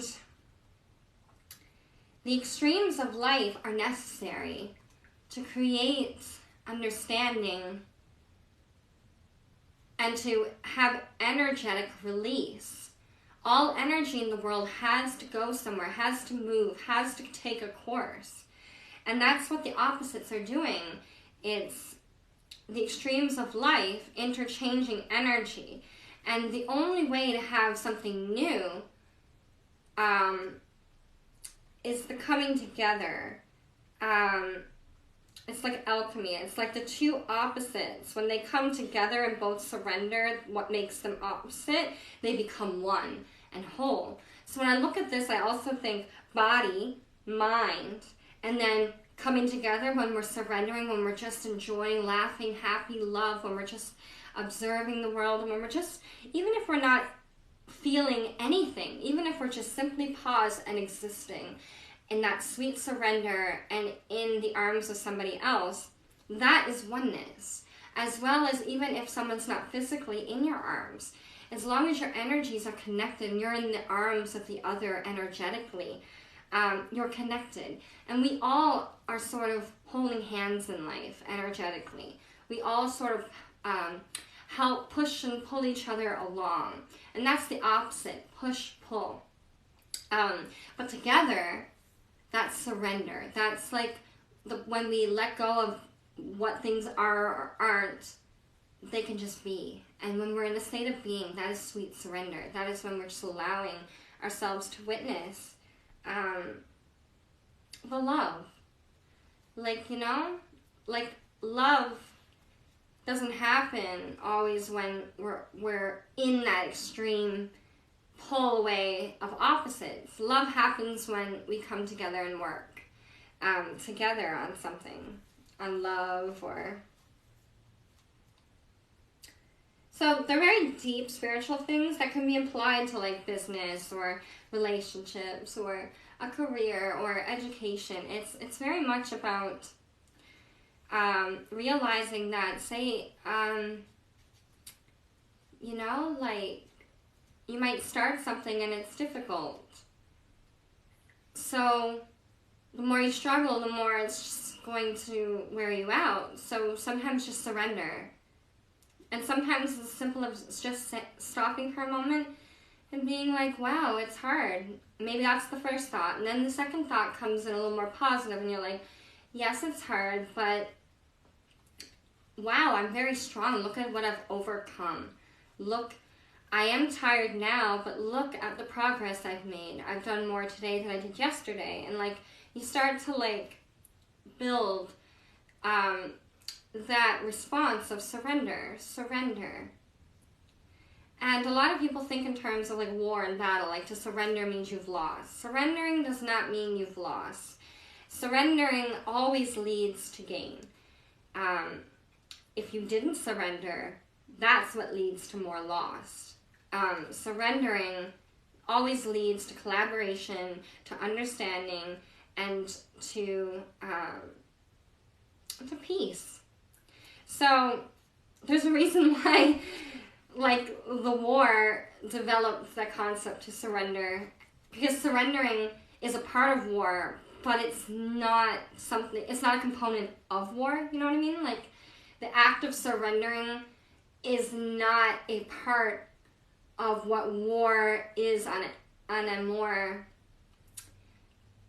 like, you know, it's not really a part of the actual main thing of war. It's sort of like the end result. It's like, okay, whatever the war happened or whatever the fighting was about or whatever results or consequences came from that battle or the war, now it's like, can we go on or can we not, or what do we want now? And that leads to the end result, which is surrender, which is still an action. But it brings an end to war. So it's more of an end phase action to war. It's not an encouragement of war action. Yeah, that's what I'm trying to say. It's not an action that encourages war. It does the opposite, but it's still a part of the war concept. Life can sometimes be a bit of a battle. I mean, for different life organisms, I mean, when you come into this world, I mean, it's a rat race to survive in some cases. And the human experience can be that. We are still part of the physical world, but we live in a sort of utopian, like, sort of matrix where it's like we can forget how the real world is always working when we're tuned into the matrix of life a lot.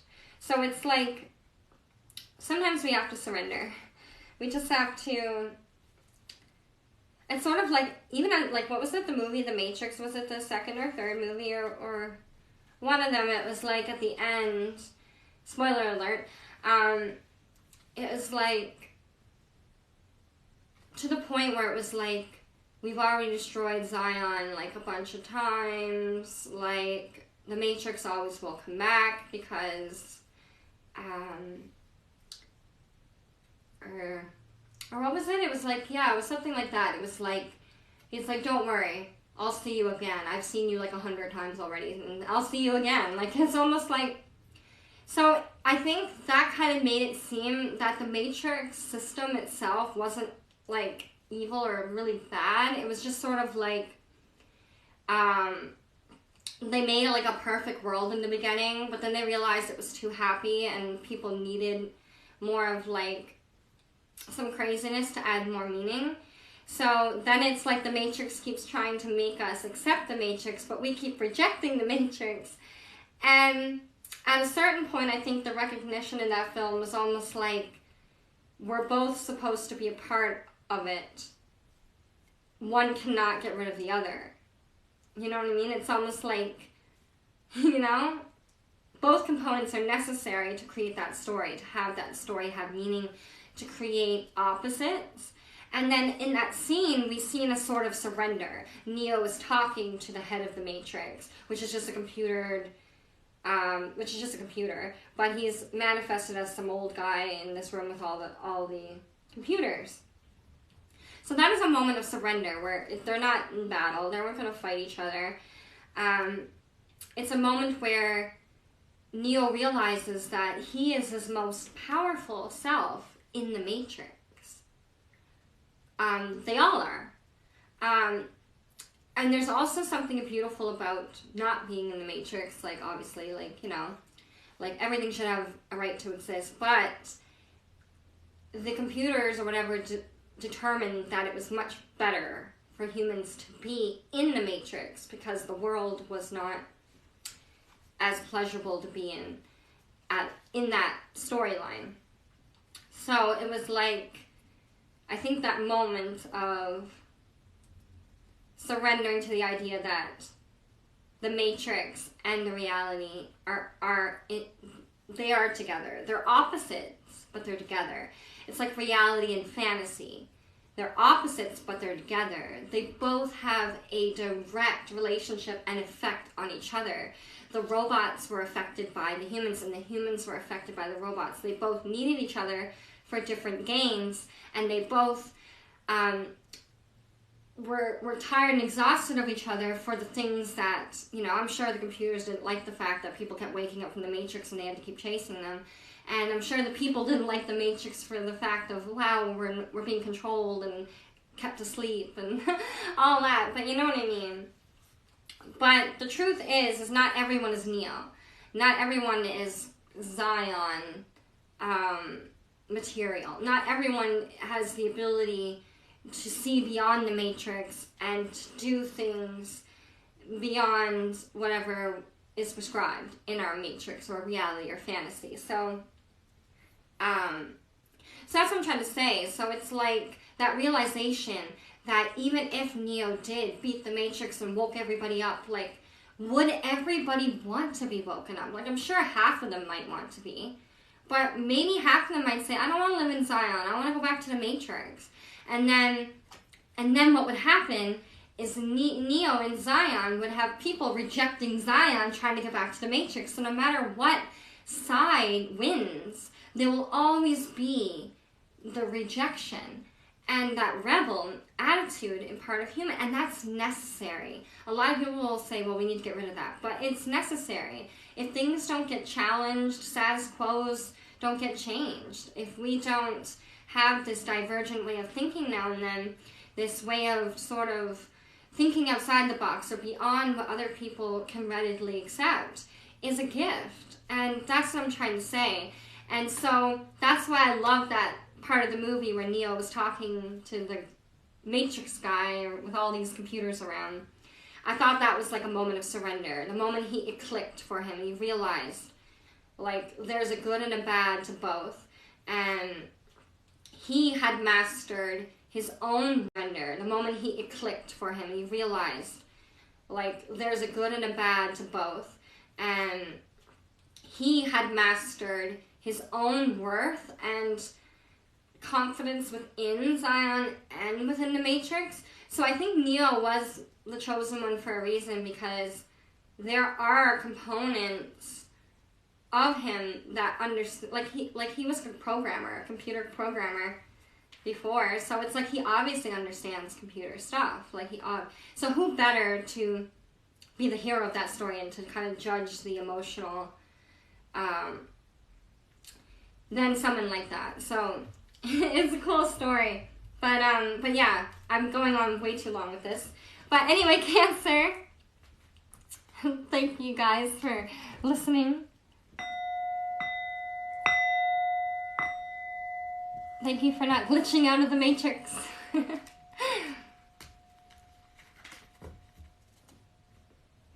But yeah, that was a really cool read. Hello's in here. I'm uploading this to my YouTube after, so I'm running through all 12 zodiac signs right now. I've done Aries, Taurus, Gemini, and Cancer. Now we are on Leo. So if you guys want to check out one of the other 12 readings, you guys can check out my YouTube channel, Rising Faith Forever.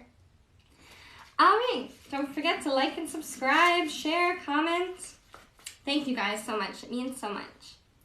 I love to create a community where people don't feel alone and we can talk about stuff that helps clear the air and get people back on that horse and where they want to go.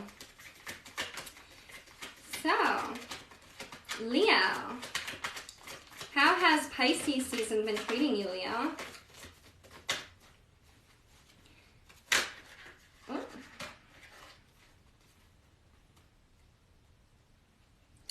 These cards were for the other readings, and they clumped out some. I think I need to shuffle. I've done a couple of readings so far, so I think I'm going to shuffle for just a minute to get my cards more shuffled, you know what I mean. Alright, Leo. First out is the High Priestess. Leo. Second card is Four of Pentacles. Oh. Cards started going all wonky there. It's warm in here. I'm sweating. This wig is warm. Alright. I was about to say Cancer again. Leo. Let's get some of that Leo energy, that sunny Leo energy. Let's get it.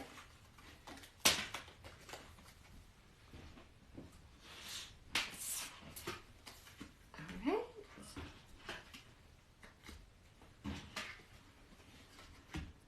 Alright, one more card for you, Leo.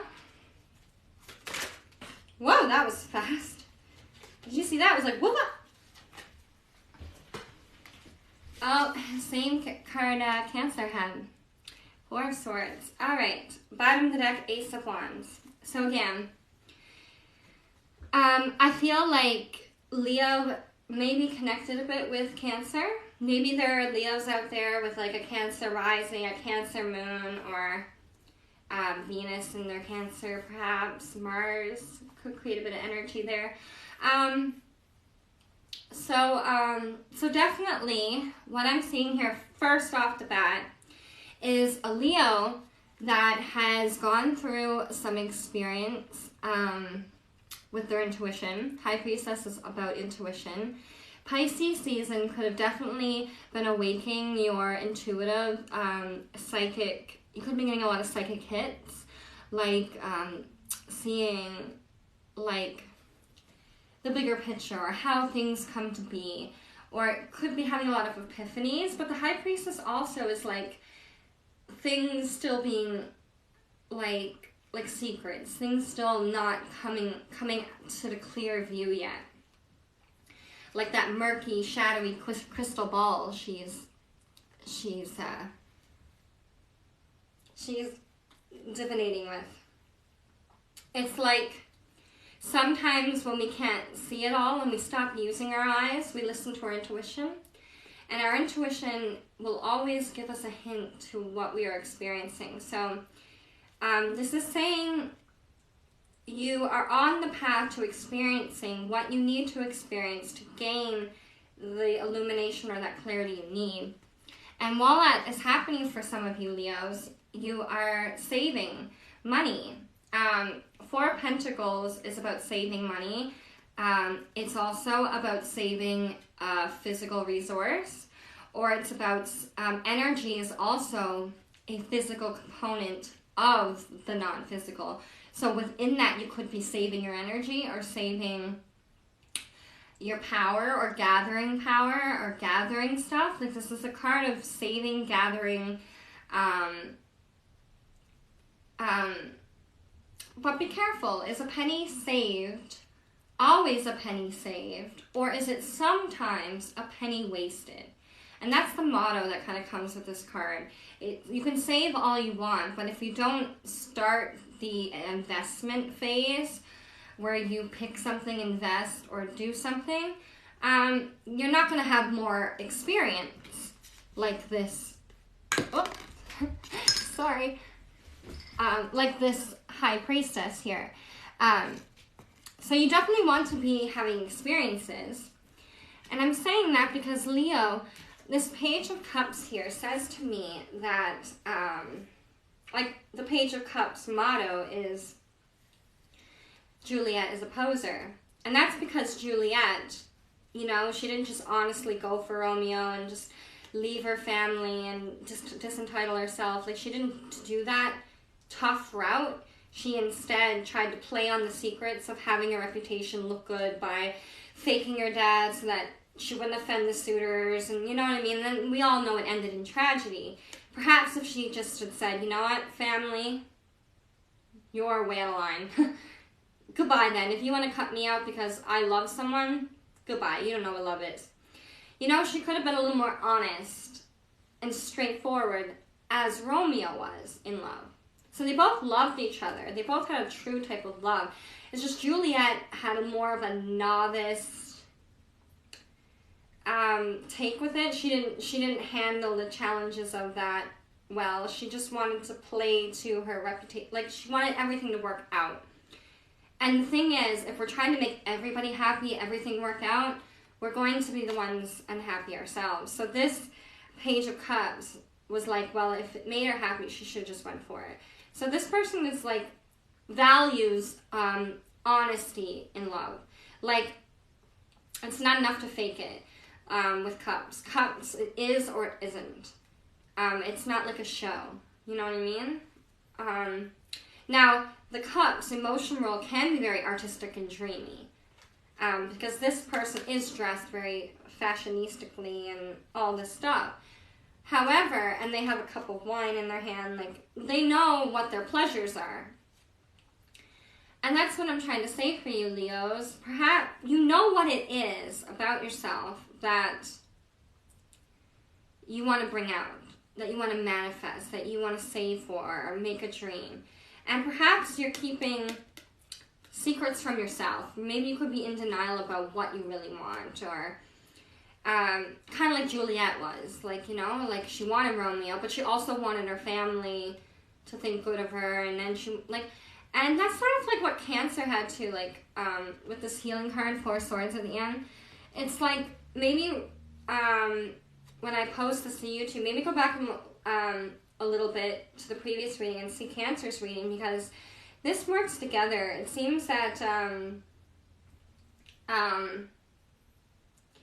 for me, it very much seems like somebody who doesn't want to live a lie anymore, wants to really be open-hearted, live authentically, and honestly with themselves. They don't want to just keep up with a facade anymore. And that's what a lot of people, I've been seeing the cards do this a lot for a lot of people. Like, it's like a lot of people just don't want to be, like, skin deep or just, you know, they don't want to be just a commodity anymore. Like, a lot of people are really looking deeper. Like who am I? What is my purpose? Like, I mean, your purpose is just to exist and be happy, of course. But when it comes to passion, you're looking a little bit, a lot of people could be looking for more physical representation. Like, we all want to know that things we do or the work we do, that we get the right amount of resource or the right amount of praise or reward or whatever we're looking for in life. So I feel like, Leo, you're putting a lot of that in perspective. What you love, what loves you, what you would like to do, things like that. And it's saying here with temperance, to have temperance, to kind of be like, take your time, make sure you have a daily spiritual practice or a meditation where you just sort of take time out and just sort of breathe or listen to the rain or you know, music. You just sort of, whatever you do, you just sort of contemplate and you just sort of weigh the options, and you sort of, like, she won't fly from her fixed stance until she knows what the right thing is. So have a bit of temperance while you figure it out. Don't make hasty decisions. This emperor is seated in his throne, and there are symbols that go up and there are symbols that go down, and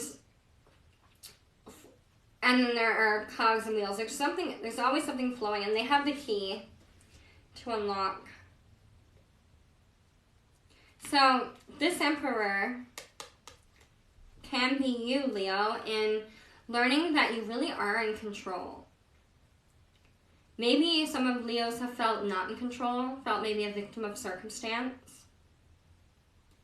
Because, you know, Juliet very much was a victim of circumstance. Like, it's not her fault, her family wasn't nice and all that. But I'm saying that the pressure and all that put on her led her to make indecisive decisions that were, you know, more secretive and not as straightforward or honest, which led to more secret mystery things and components in the world to come out and get in the way. So very much with that Page of Cups and the Emperor here,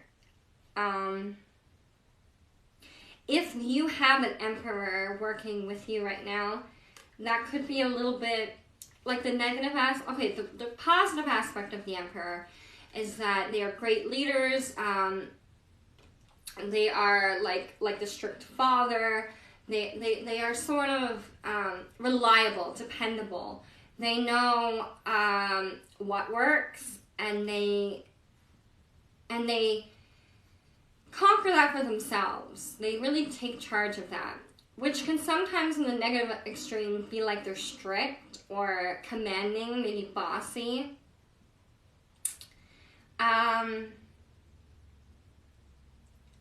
And that's probably why you need temperance. Or maybe your own inner emperor. You could be strict with yourself or putting too much pressure on yourself. For whatever, so there's not something overtly negative about the emperor. You definitely want to be seated in your power, be doing what's best for you. But if it is an aspect where it's like you're dealing with somebody with that energy, or maybe you're the emperor and you have all this stuff you want to do, and you're dealing with the Page of Cups, somebody that's sort of like, well, yeah, you've got the success, but I don't see that you're very honest about much in your life, or that you're very happy. Like, maybe this page could be provoking, like poking holes in your emperor chair, like your throne. Like, yes, it's a nice seat, but all you do is sit all day, like you have no experience. Or I don't know, maybe this, like, there could be a relationship dynamic that could be causing some kind of, maybe not exactly the way I said it, but I'm just adding a bit of comic. But whatever it is, it's the Four of Swords. You're needing to heal from what's holding you back. And what's holding you back is this guy literally laying on his back, waiting for these 3 swords on this timer to come down on him. And he's staying there perhaps because he believes that that's the only thing he can do, is just keep suffering, keep suffering. So what is the healing? The healing is to heal from that mentality of being a masochist, like thinking you deserve less than what you really feel you deserve. Because Leos, you guys have been saving. Maybe you've been saving your happiness, saving your sunshine, saving your healing, saving whatever it is. You've saved long enough. It's time to invest that. If you've been saving a lot of trauma, negativity, and hurt, it's time to spend that. It's time to, like, get some of that out, feel your feelings, So you can become lighter to save in a different way. If you're saving money for something, when is there enough money for what you're saving? And is there a way you can start investing into what you like? Don't think it has to be perfect or you have to have all of it right away. Like, you know, you don't need to buy, like say if you want to be an artist. Yes, it's nice to have all the really expensive, fancy art supplies, but you only need very little to get started. So it's like if you've been saving thousands of dollars for art easels and space in your house and all this stuff, I mean, all that's great for goals. I'm not knocking that. But if you're waiting to actually start, and you're waiting to have it all before you start, then what's going to happen is you're going to make a larger investment into a larger amount of materials, and you didn't invest your time into the experience of starting the artwork. So that way, by the time you could have all the expensive stuff in the world, and possibly could waste some of those materials, or in not being knowledgeable about how to use them. So you don't need really expensive supplies to get started at being an artist. So I think that's what this card is saying. It's saying that you need to invest in whatever small way you can. If you want to be an artist, just buy a pack of paper, pack of pencils, an eraser, maybe some basic coloring leads, and just get started with that. You don't have to stay very long to start investing into things that you can start getting some reward. And if all of a sudden you invest that little bit and it's not for you, you've only invested a little bit. You still have experience, you still grew. It's never a waste. Now you can save for something else. It's like, make sure you're not just saving forever. Make sure you're not just wasting your life away. Like, that's what I get here with the healing, the strict emperor, having temperance, lots of secrets and intuition with the high priestess, the page of cups, like being a bit of a novice in love, and having very, precise ideals about love and what you need. And this saving. So it's like a physical resource. So pair the physical resource with that emotional aspect, as well as realizing that you have this Ace of Swords at the bottom of the deck. So it's like you have this new opportunity, and it's going to come at you through passion. Sorry, my hair is itching me. It's a wig, so I think it's itching me. But, so yeah, so I'm going to draw you a star seed now, Leo.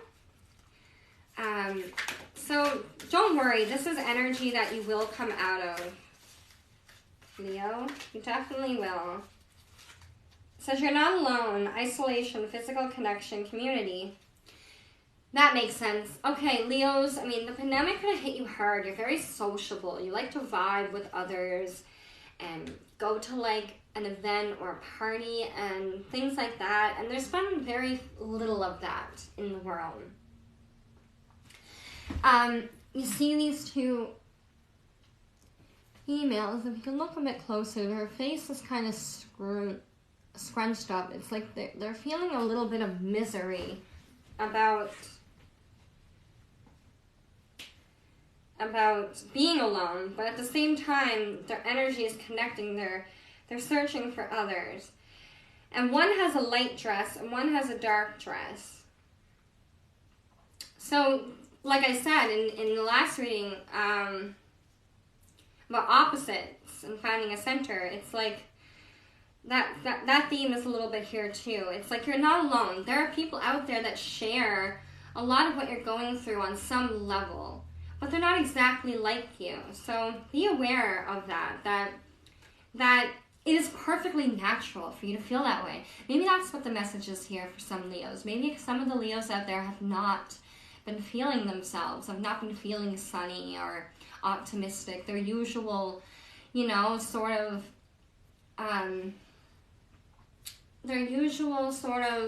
theatrical self. They could be feeling like is there something wrong with me? Like, I should be happier. I used to be so much happier. I don't know what happened, or how do I get it back?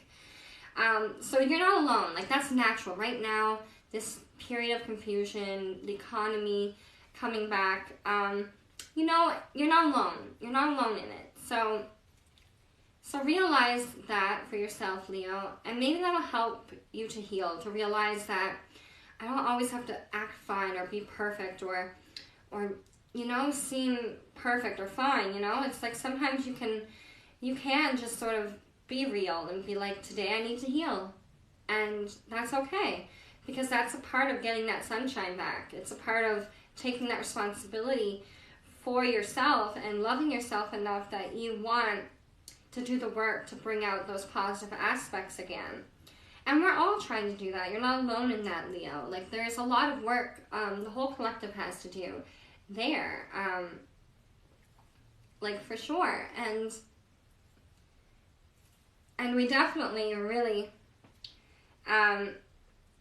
you know, have been feeling that isolation physically. And we need connection and community. So, you know, things are opening back up. It's springtime now. Aries season is coming, ushering in spring. So start to dream with the tail end of this Piscean energy, this Piscean season, and start to, like, think about what you might like to be doing in summer, in spring, and to kind of get you back, to get your healing, is what I'm seeing, and to find your passion. And sometimes when you're feeling really bad, it's not a great time to ask yourself what your passion is, because you're going to say, I'm angry about how I'm not passionate. So you may as well give yourself some time to heal, and then you know, your passions will, if you don't know what they are, they will illuminate themselves. You'll be able to see it so much clearer after the healing takes place, and that rest and relaxation, that understanding really sets in for you. And that's really beautiful, Leo. I really think that you have what it takes here to find your passion, to get that mojo back. Like Austin Powers, I lost my mojo, baby. I have to find my mojo. You know, because, I mean, in that movie, you know, he was really kind of depressed. He felt kind of off that whole time, that whole movie, and he didn't have his mojo. That was so funny. But, you know, everybody loses their mojo from time to time. You're not alone. There are people in the community right now that you can connect with that have some sort of shared experience, some sort of way to, if you're focused on healing, there are healers or people who've gone to healers or haven't healed. There's methods out there that people can share with you. And also to share your own experience, to get that shared experience. So it's about opening up. It's allowing yourself to be slightly vulnerable. Maybe that could be challenging for some Leos out there, being vulnerable. Because where you're always so sunny and positive, maybe you feel that you don't want to be seen as like a pessimistic Leo, or you don't want to, you know, or maybe some of you Leos out there have an aspect in your chart that makes you a little more pessimistic naturally, and you realize that you know, it's not always black and white. Like, sometimes you have to nurture other aspects of yourself and not always try to force yourself to live on one polarity or the other. It's normal to feel that way, Leo. So that's a beautiful reading for you, Leos. I enjoyed that one. That one was a good read. That was a good read for you guys. Thank you. Sorry, that one was a bit hard. Okay, Leos, thank you so much. Again, check out all these. I'm going to be uploading this to my YouTube channel afterward. So you guys can check out your sign if you've missed it. The next one I'm going to be doing is Virgo. How are you, Virgo? How has Pisces season been treating you? Have you guys... I have Virgo in my moon, Pisces sun with Virgo moon, and I know know that a lot of Virgos don't expect everyone to be perfect, but they strive for perfection. They're very detail-oriented. My dad's a Virgo as well. And because they internally, well, I have Virgo in my moon, so, I mean, it could be internally for you as well, but for me, it's more of my hidden aspects. But like, for some of you Virgos that physically are always, like, at work with that energy,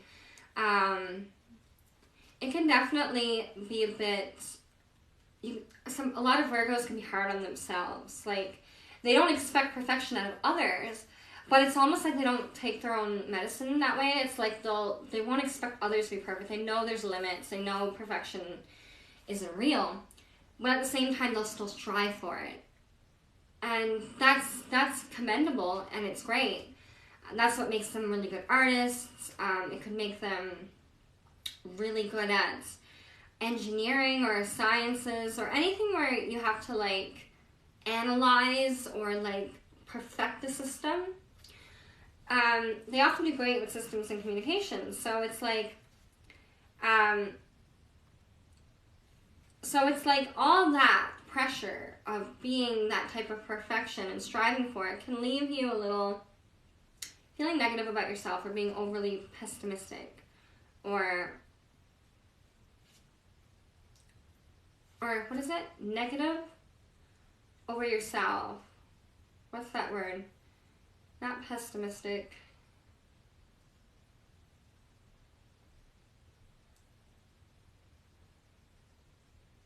Like, almost like, what is it? Not self-pity, but it's like, what is that word? It's like self-critical. There we go. Virgos can be self-critical. They don't mean to be, but they can often be very hard on themselves. But we have the sunshine here, Virgo. So we definitely have this sunshine. And then we have the King of Pentacles. So again, this is a running theme. A lot of people are working on their physical wealth, physical resources, how they work with others, what they get in the physical world. And I've got the Hierophant. And that's all about committing to a system, ideal, spirit, religion, spiritual stuff, marriage. And then I have the Ten of Wands, Virgo. So you were chasing your sun. You were making everything work in the physical world. You committed to what you thought would make it better. But now you're having this completion in the form of 10 wands. It's like almost like a heavy burden. Time to put down all that weight, or it's time to analyze what you've been through and realize that you don't need all of it to move forward. Let's get another card for you, Virgo. So it's definitely a story of a Virgo, if you're resonating, definitely learning to lighten the load and waiting on some communication. Page of Swords. It's like wanting to move forward, needing to get rid of the dead weight I'm seeing here, Virgo. Let's get another card, a final card for you guys.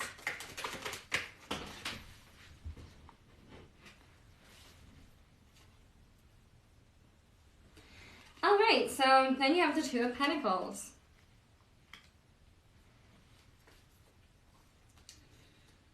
Okay, some of you Virgos are physically balancing something in the physical world. Perhaps you've made 2 commitments to something, whether it be relationships, work, career, whatever it is.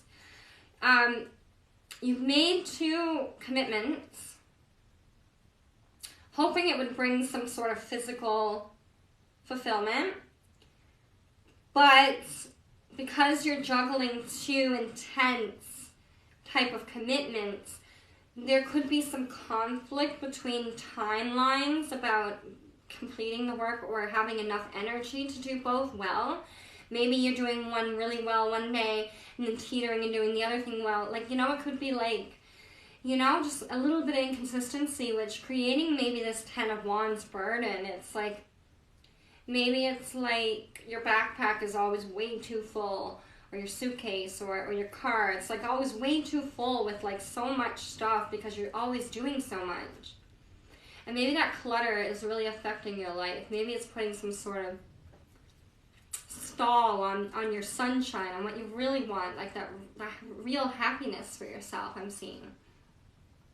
If you're resonating with this, Virgo, or some of you Virgos might, but definitely we have to go through our car or our luggage or our emotional baggage, whatever it is. Like, wands are passion.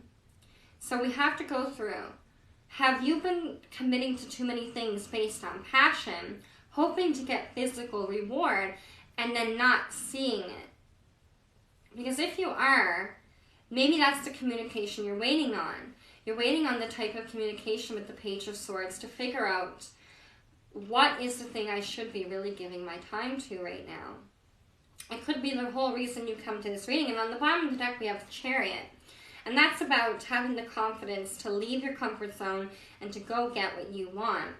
So this is definitely a Virgo who was chasing the sun, who wanted to have success in the physical world with the King of Pentacles, who was willing to make the commitments and the sacrifices through the Hierophant, who has been carrying the burden all this time, who literally has so much experience, whether it's never a waste, but it just might not all be serving you. So just don't worry too much about, you know, looking foolish because you've been carrying around some things longer than necessary. We all do that. It's no big deal. It'll be okay. Just it'll be more okay when we let it go and we're a little bit lighter and we can walk and breathe a little bit easier. So this Page of Swords says to me, you're going to have the communication, which is going to help you make this decision between what you're physically working on so that you can use this Chariot to move forward, Virgo. That's what I'm seeing for you guys. So let me just get you a starseed. Starseed for Virgo.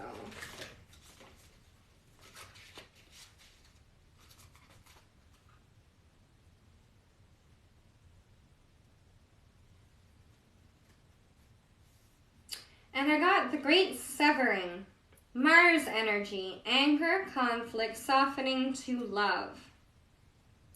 Okay, so that makes sense. Okay, so whatever you're committing to, these two physical things that you're committing to, whatever it is bringing in that Mars energy. And Mars is like the energy of movement. It's very much like, it's like, if the earth is you, or no, if you're, okay, it's almost like Mars is the energy of almost like gravity. It's like the unseen force that has the greatest impact. You know, sometimes it's the things that have the greatest impact that are less seen. You know what I mean? So that's what I'm trying to say.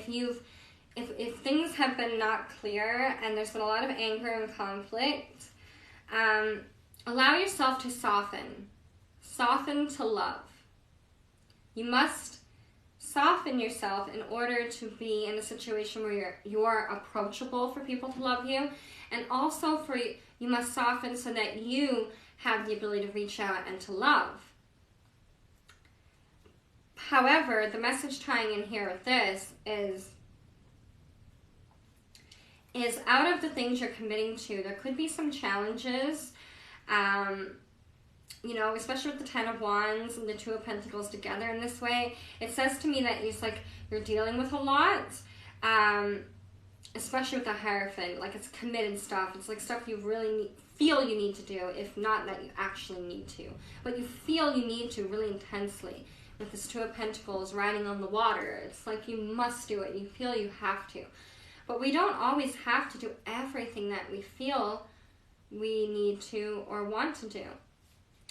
So I think by going through that Ten of Wands energy and figuring out what is a necessity, what is a want, what is enjoyment, what's fun, what's work, what's like, going through that will help you to understand what to soften to and what to sort of, if there's going to be anger and conflict about you, let's say, making a decision, because it's much better to make a decision, say, hey, I can't handle both of these things, than to say, I can handle these things, and you actually can't, and then you fail. Because then what happens is, not only did you feel the feelings of failure, but you also have to bear the weight of kind of lying to yourself or being made a liar or something by saying you had it handled when you didn't.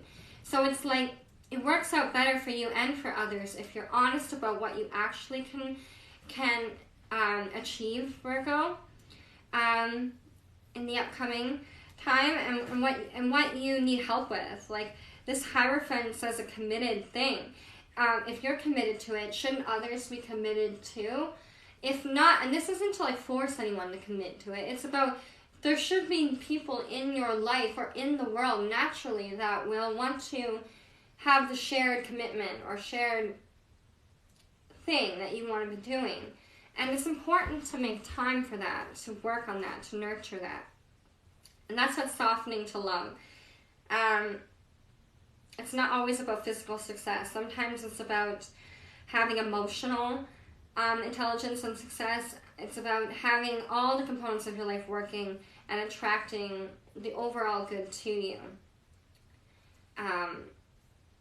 You definitely don't want to do it alone. Like, maybe some Virgos have been doing it alone. That's what I see here. Like, have you been taking on all the commitments? Doing all the work? Working so hard for that small amount of sunshine that you don't even have the time to stop and enjoy it. Like, our lives are meant to be lived and enjoyed. You know, we only get one.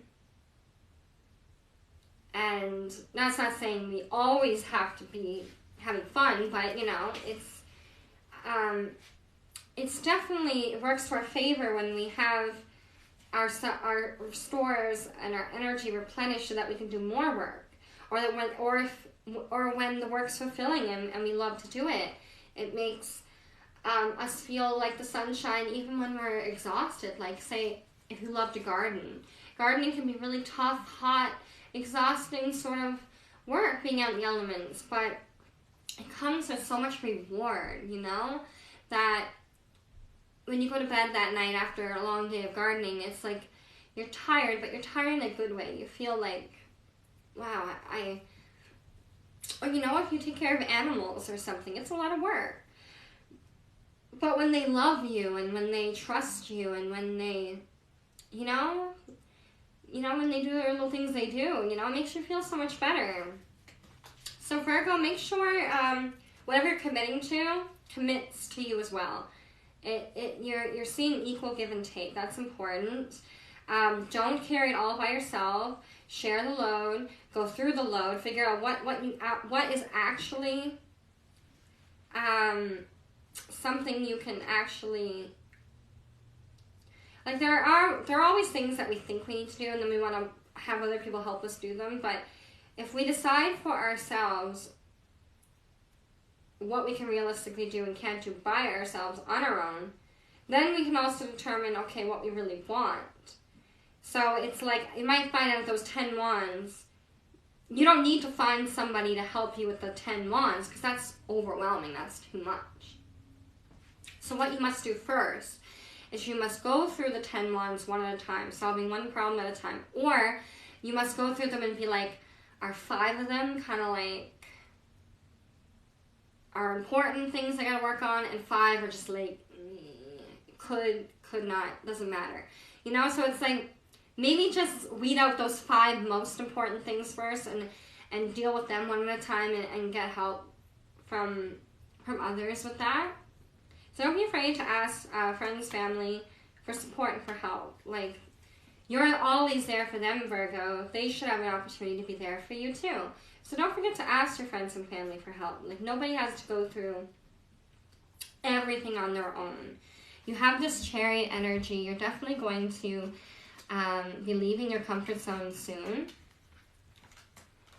And that's a good thing. Leaving, if your comfort zone has been work, and lots of burdens, it's probably a good thing to leave that comfort zone. You know, maybe that's, I mean, a lot of people don't think of it that way. Some people have developed a little bit of a masochistic energy. It's like where we idolize our suffering, or we feel we have to suffer, and things like that. So it's like,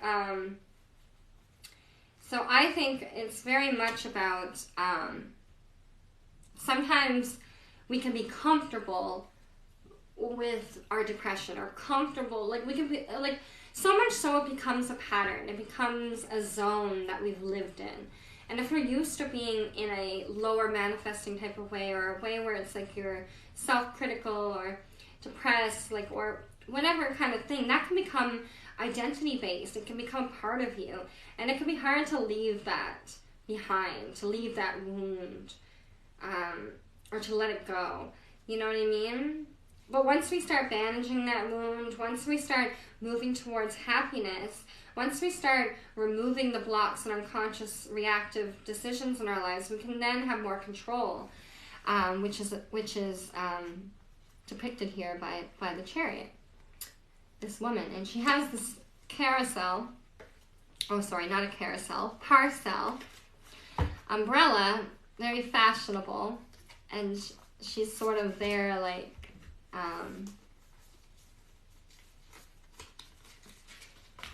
it's like she's going so fast, she even has she's only carrying the rain with one hand and she's carrying the parasol with the other.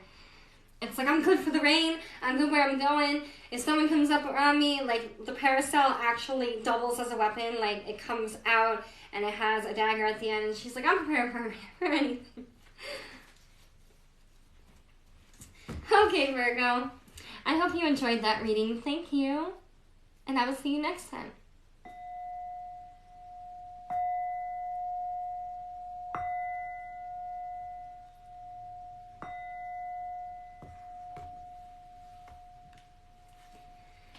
All right, so Virgo down, Aries down, Taurus down, Gemini down, Cancer down, Leo down, Virgo down. Now on to Libra. Libra. Okay, Libras. Let's do a reading. Libra reading.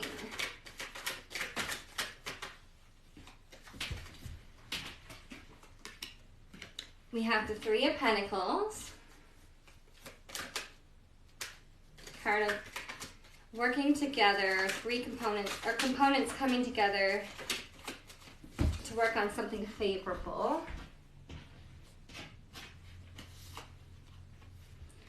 We got the King of Swords and we got the King of Cups. Not necessarily in that order. It goes Three of Pentacles, King of Cups, and King of Swords. Let's get another cup, or not a cup, a card for Libra. Another one for Libra. So you're manifesting.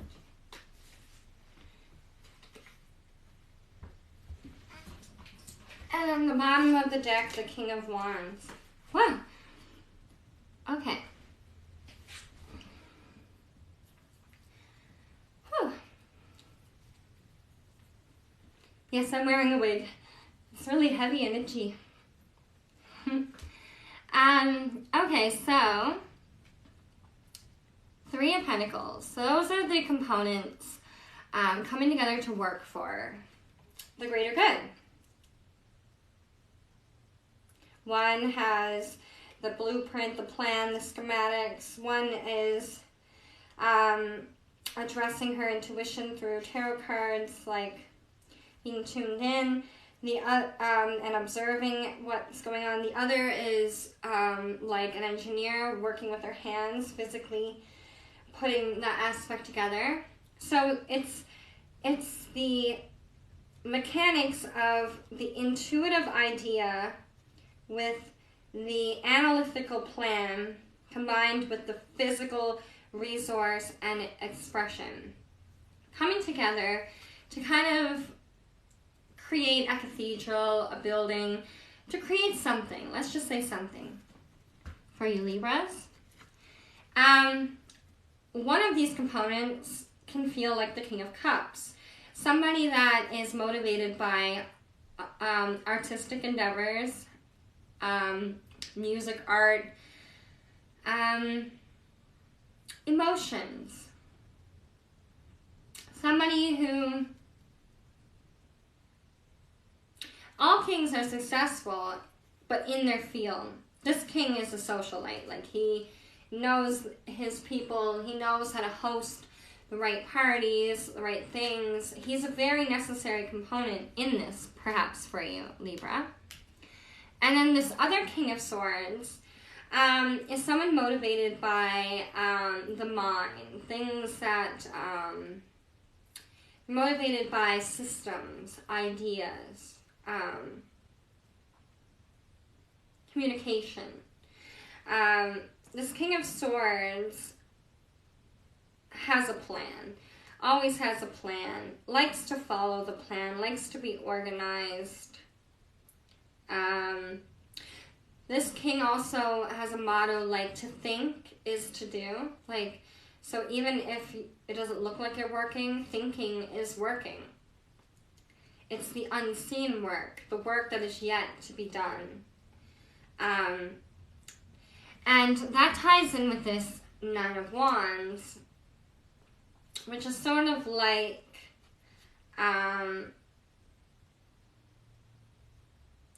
waiting for the right communication or the right way to move forward. The Nine of Wands is that moment where it's like, if 10 is completion, like the end of the game, the Nine of Wands is like the mini boss. It's like before you end the game, it's the final lap or the final level or chapter. It's the final countdown. Ding, ding, ding, ding. So it's like, yeah, everything's coming at you. Ding, ding, ding, ding. You know, everything's going to be so much faster the closer you get to the end of the game. And that's kind of what's happening here. The closer you get to the end of the project, the more you're going to develop the problems along the way, and the more solutions you're going to have to work on. And it works to your favor to have more people in your corner. And I don't know what you Libras are doing, but this is intense because it's like, it says to me that even if you have to take a couple of hits, you're a warrior. You're going to get through it. You're really going to keep that passion alive because you know what you're working hard for. And you know that whatever obstacle's coming, you have mastered yourself to the degree where you are going to be able to have the reaction time to appropriately deal with each thing that comes forward to you. And you're leaving your comfort zone, or you've left your comfort zone, and it's a great time for expansion, movement. Economy is picking up, travel is picking up. So the Chariot suggests to me that you're going to be collaborating and working with immense individuals, Libra. Whoever I'm reading for, this is amazing because King of Pentacles is here also, which is the physical world. Like, physically, you're going to physically have physical people that are physically going to be working on something physical. Like, you know? And everything in its place, and everything has a place. Like, this King of Pentacles is very organized. He has the right thing for the right moment, always. And he's willing to lend it, or to share it, or to lease it. Like, they're very entrepreneurial and businessy as well. And all the kings are here because at the bottom of the deck we have the King of Wands. So there's also a king here that's full of passion, ready to start a new idea, ready to fly with the dirigibles, like, you know, they're ready to go off and do it. You know, the King of Swords needs to have a plan. He's not just going to do something on a whim. He's going to take his time and think. The King of Cups doesn't think one way or the other, just simply enjoys his life and hosts the party. And the King of Pentacles can be a little bit stuffy, but they're very, you know, they might seem very materialistically focused, but they do have a heart in the way where it's like they just want more physical things, so they have more things to share with people in their life. And then the King of Wands just chases their passion. Like, they're so full of life and passion that they don't have to have the intelligence of the King of Swords. They don't have to have the heart of the King of Cups or the relatability. They don't have to have, you know, the materialistic possession or the right tool for the job like the King of Pentacles. But this king simply has it on a passion level, meaning if they can see the passion in it, they're willing to go and adventure and experience. So to me, I mean, this is probably a little more untamed aspect of all the kings, like the one that's a little bit more, it's going to do something that's going to probably, it could create a couple little like bumps along the project by having that energy, but the energy is necessary for components. So it's about making sure all these kings are validated in their right position, doing the right thing, and they all have that value and it's being recognized. And it's no doubt if Chariot's coming out of your comfort zone to do it, so it might take a lot of compromising. You might be a little bit of the monkey in the middle right now, Libra, is what I'm seeing here, but you have a great team. You have a beautiful team, whether you're the boss or you're just the foreman or if you're a manager or if you're just the intuitive inspiration or the team mascot. It's like you got a great team at your disposal. It's really about how they all tie into it and how you fit into it, really, Libra. I mean, it's exciting. I mean, that's a very interesting read.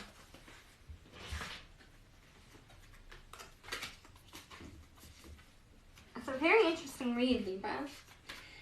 And you have Child of the Cosmos. The intelligence of the universe lies within you.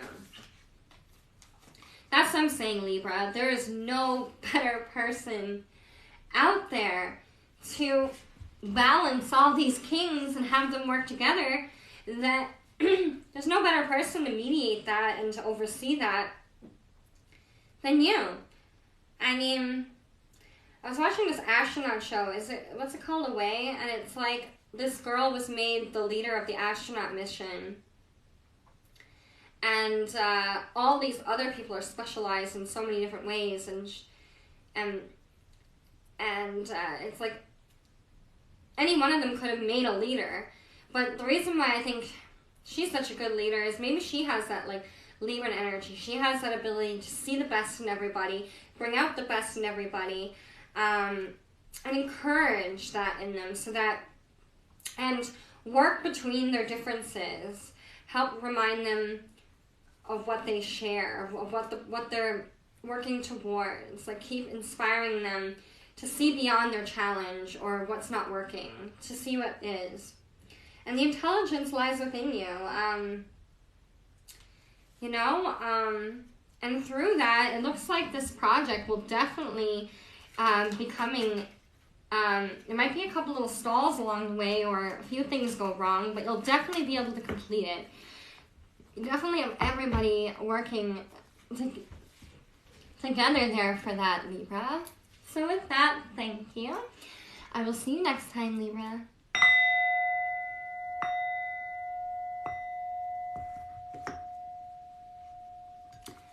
Alright, I'll be posting these up on my YouTube channel. Please share, like, subscribe. I am going to try to timestamp these, perhaps. I hope the video isn't too long on TikTok, or I might not be able to download it, upload it. So I want to make sure I go a bit quicker now through these. But the next one is Scorpio. Okay. So how has Pisces season been treating you, Scorpios?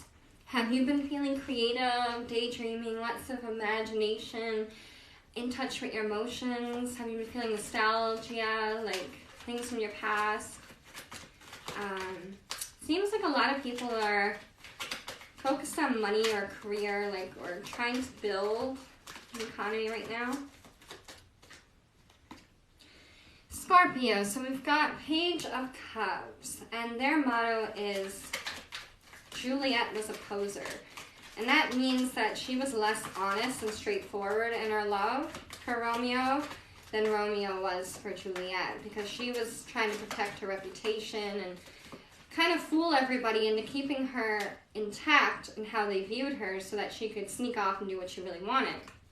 When she should have just took the disentitlement and been like, you know, I don't care if they don't give me money or if they disentitle me, or, you know, and then maybe it might not have ended in tragedy if she just honestly left with him.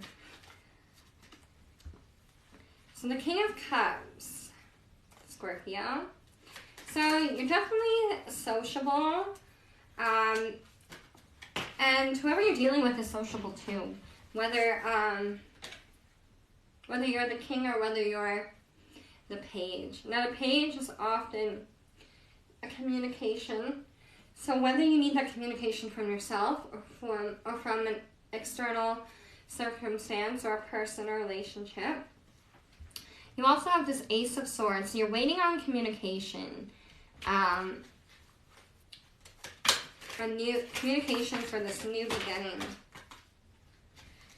Maybe you've been feeling like a bit of a hermit. Maybe normally you'd kind of be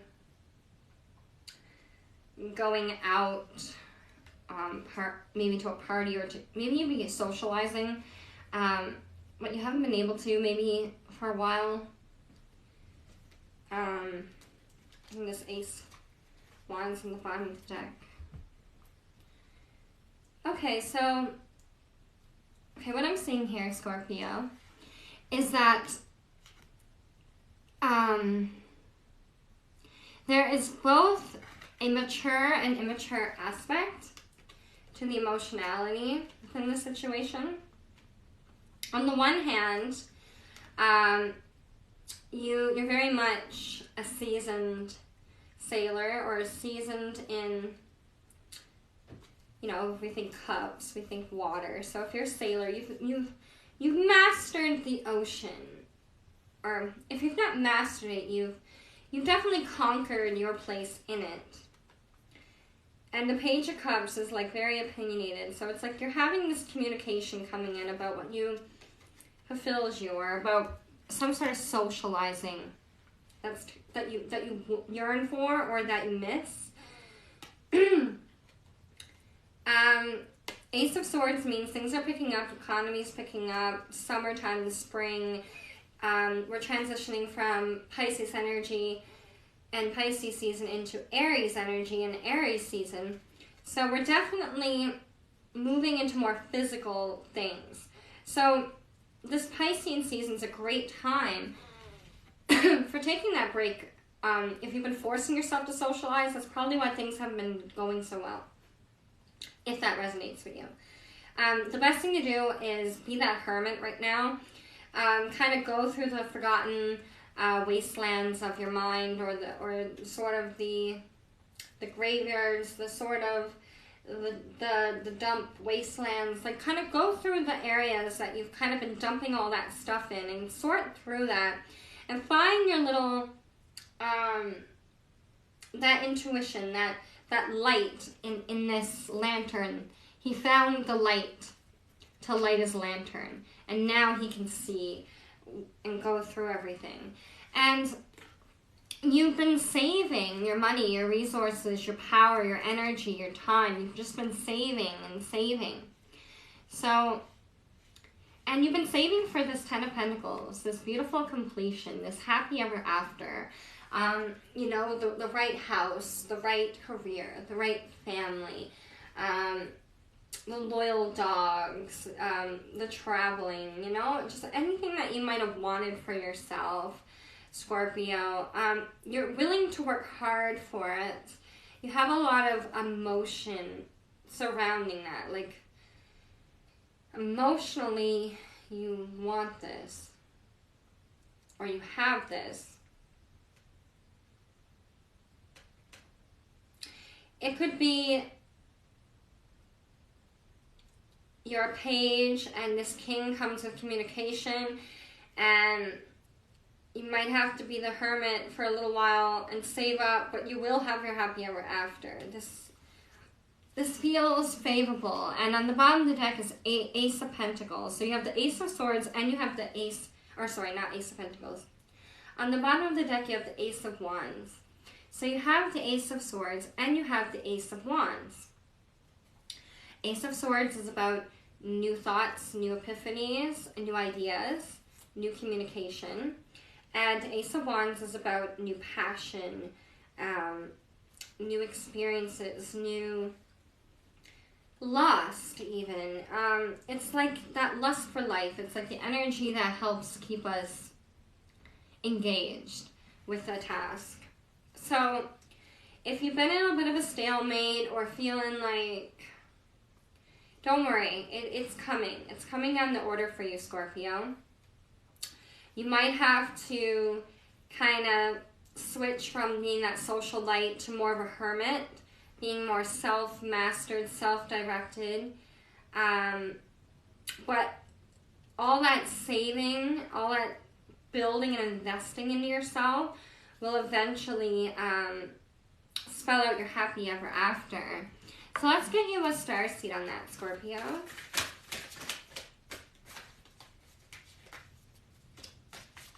Sorry, that card was turned around. Alright, let's get you a card, Scorpio.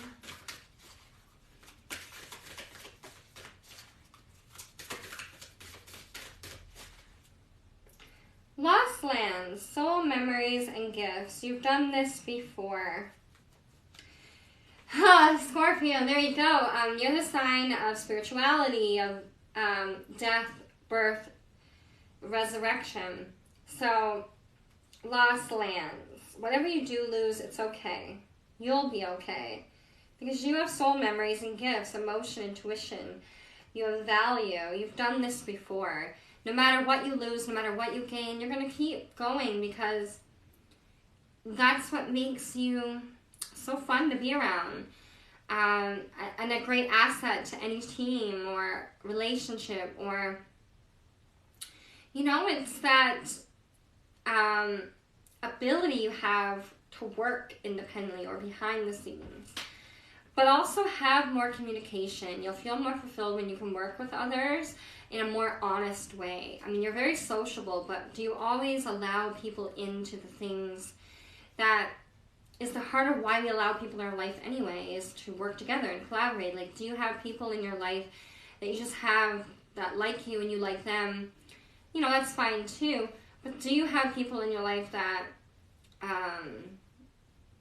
or are you part of the right things that really make you feel fulfilled, and like that the community or that sense of working together with others? You're not compromising a lot of who you are. It's not like, oh, you're trying to get your musical friend to do art and they would rather do music. Like, unless you can combine the music and art together and work together, like, don't be trying to like force yourself or others into like being what it won't organically be already. So be prepared. Be prepared to lose whatever needs to be lost. Like the lost city of Atlantis was very technologically advanced, but it needed to become lost so that new experiences could be experienced. And through that loss, we have a sense of wonderment and imagination when we recall or think about the possibilities there. So, in order to relate, there has to be a difference. So celebrate your differences, what makes you unique and what makes other people unique. And you do, Scorpio. but it says have the communication to really assemble for yourself the correct. I mean, different Scorpios might want people, like a sense of community. They might want to bring the right components of people together on a project. Or this could say it could be a Scorpio that wants to do it on their own because whatever they were doing with others was not working, and they're willing to take that time to do it on their own until it attracts the right kind of people. It gives them a happy ever after Scorpio. So you're going to have that Ten of Pentacles no matter what way you choose to play this out. But no one should have to be alone all the time. But nobody should be socializing all the time. So the different Scorpios between those polarities will need to amend the situation differently so that they can bring more balance back into their life. But you've done this before. You have all the experiences. You have everything within your soul memories to figure things out and to move forward in a beautiful way, Scorpio. And this is a beautiful read. I really believe in you. You really do have what it takes. I have Scorpio. I'm Scorpio rising. I have Scorpio in my ascendant, my birth chart. So it may take. It might not. People might not always see the overwhelming work you do, but you're a powerhouse. There's a lot people do see and appreciate you for. So imagine all the things underneath the surface that they don't see. How amazing you are. So no one's a better judge of you than you, but within that, don't be too self-critical.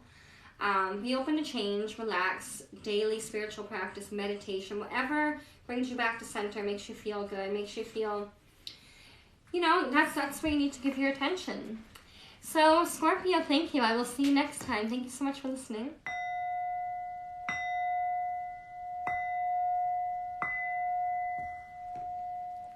I will be uploading this to my YouTube channel, Rising Faith Forever. So you can check... Excuse me. So you can check out your reading on there. I've done Aries, Taurus, Gemini, Cancer, Leo, Virgo, Libra, Scorpio. So those are done. Next, we're moving on to Sagittarius. Hello, Saggies. I haven't met a Sagittarius that wasn't hilarious. And I don't mean that in like a mocking way. I mean that like Sagittariuses are actually funny people. Like they actually have such a great sense of humor. Different ones can, they always have a very blunt sense of humor too. Like the type where it's like, you don't know whether to laugh or cry. It's that funny. Or true. Or ironic. Are Saggies great at sarcasm? They must be.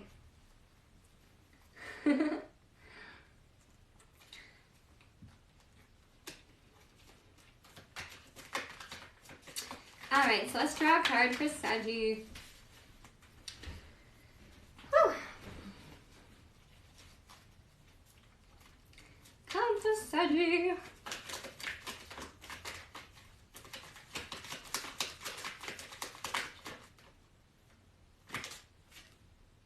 King of Swords. Communication, ideas, systems. Sagittarius.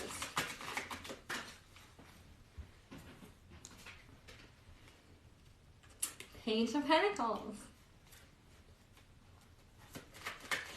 Sagittarius. Whoop. We have the Queen of Pentacles. We have Seven of Cups. We have the Two of Wands. Oh, and we have the Three of Wands. Okay, so Saggies. And on the bottom of the deck, we have Queen of Wands. Okay.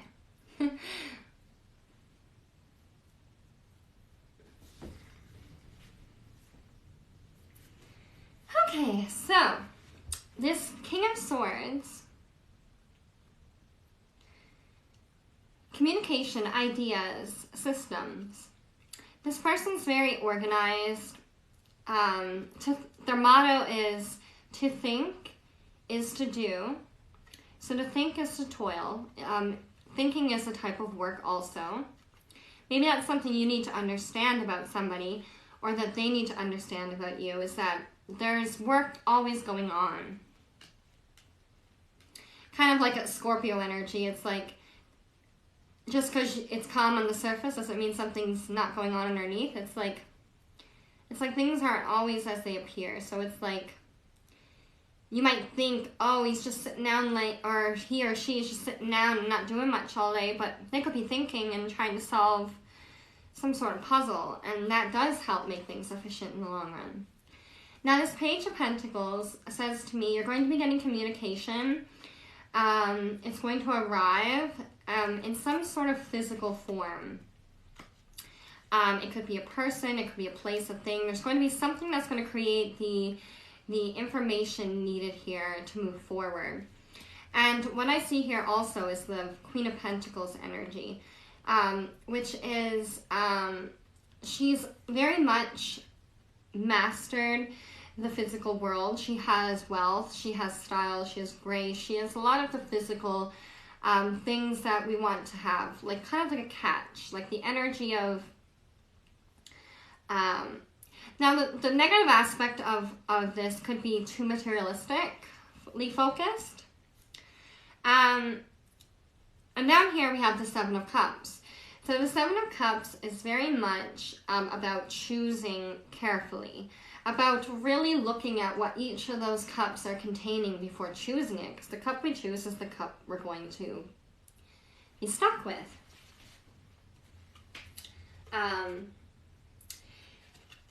No spiritual refunds.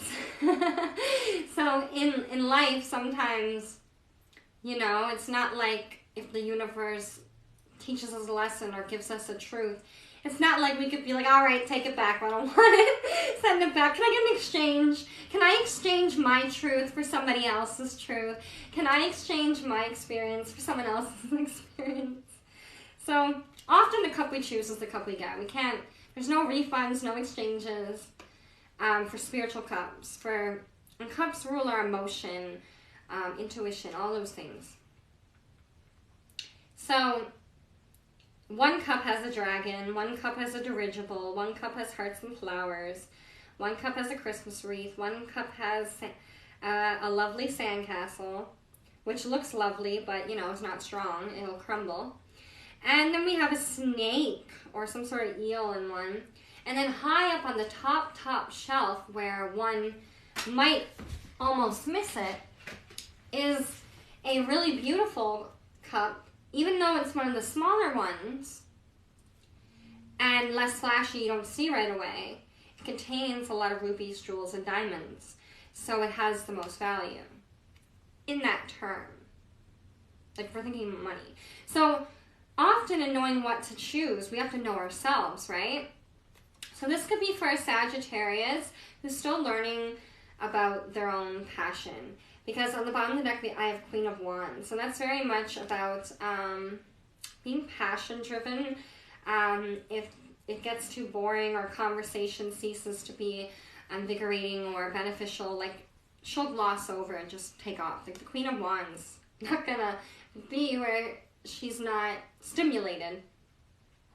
So the Seven of Cups says to me, this Sagittarius, if you're resonating, probably is still figuring out what they really want in life. Like, do they want money in the form of those jewels? Do they want the dragon? Like, do you want to train your pet dragon? Because if we choose that dragon, yes, we might want the dragon because we're like, oh, it's mythical, it's magical, you know, and all this stuff. But if we actually, if a dragon blew fire on us and, like, ruined our favorite clothes or whatever, I'm sure it would be a lot of work to train that dragon. So it's okay if you choose that cup of the dragon, but you're going to probably be training those aspects about yourself or learning about the training you need to do. So when I look at the dragon, I think training. I think training the animal within you, or the mastery over the real and non-real. And then the snake, obviously, snake has a lot of symbolic stuff. Even if I looked at it like it's not a snake, just to make it fresh, it could be like an eel, like slippery and slimy, always in the dark. It's like you chose it to have it, but it's just elusive. It's just never there. It's always beneath the surface, which can be unfulfilling to own, to have something that's like that. The Christmas wreath and things, so it's like nostalgia over, you know, because Christmas, yes, comes with a lot of trees and lighting and wreaths, but the most beautiful thing about Christmas is the ideal behind all that fat trimming and things like that, behind all the like lights and stuff, the reason why we would want to celebrate Christmas, you know, or, you know, sometimes the things we love most about it isn't just the wreath, it's what the wreath represents. So it's like, could be craving a sort of sentimental gathering, the blimp in the cup meaning you could be wanting travel, you could be wanting hearts and flowers, growth, and, or you could be wanting the perfect house, like, you know what I mean?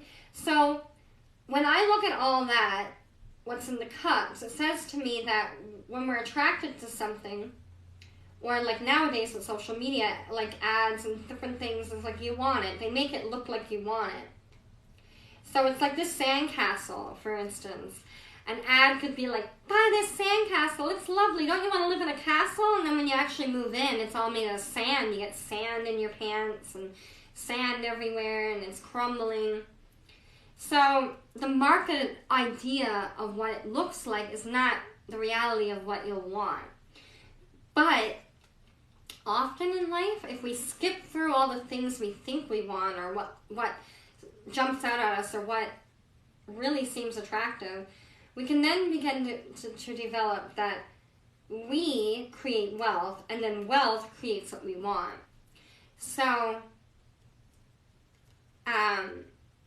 there is a sort of order to that. And the reason why I went on to explain that card in greater detail was because we have the Two of Wands there with that card, which the Seven of Cups also is a card of like fantasy, what we think we want versus what we need.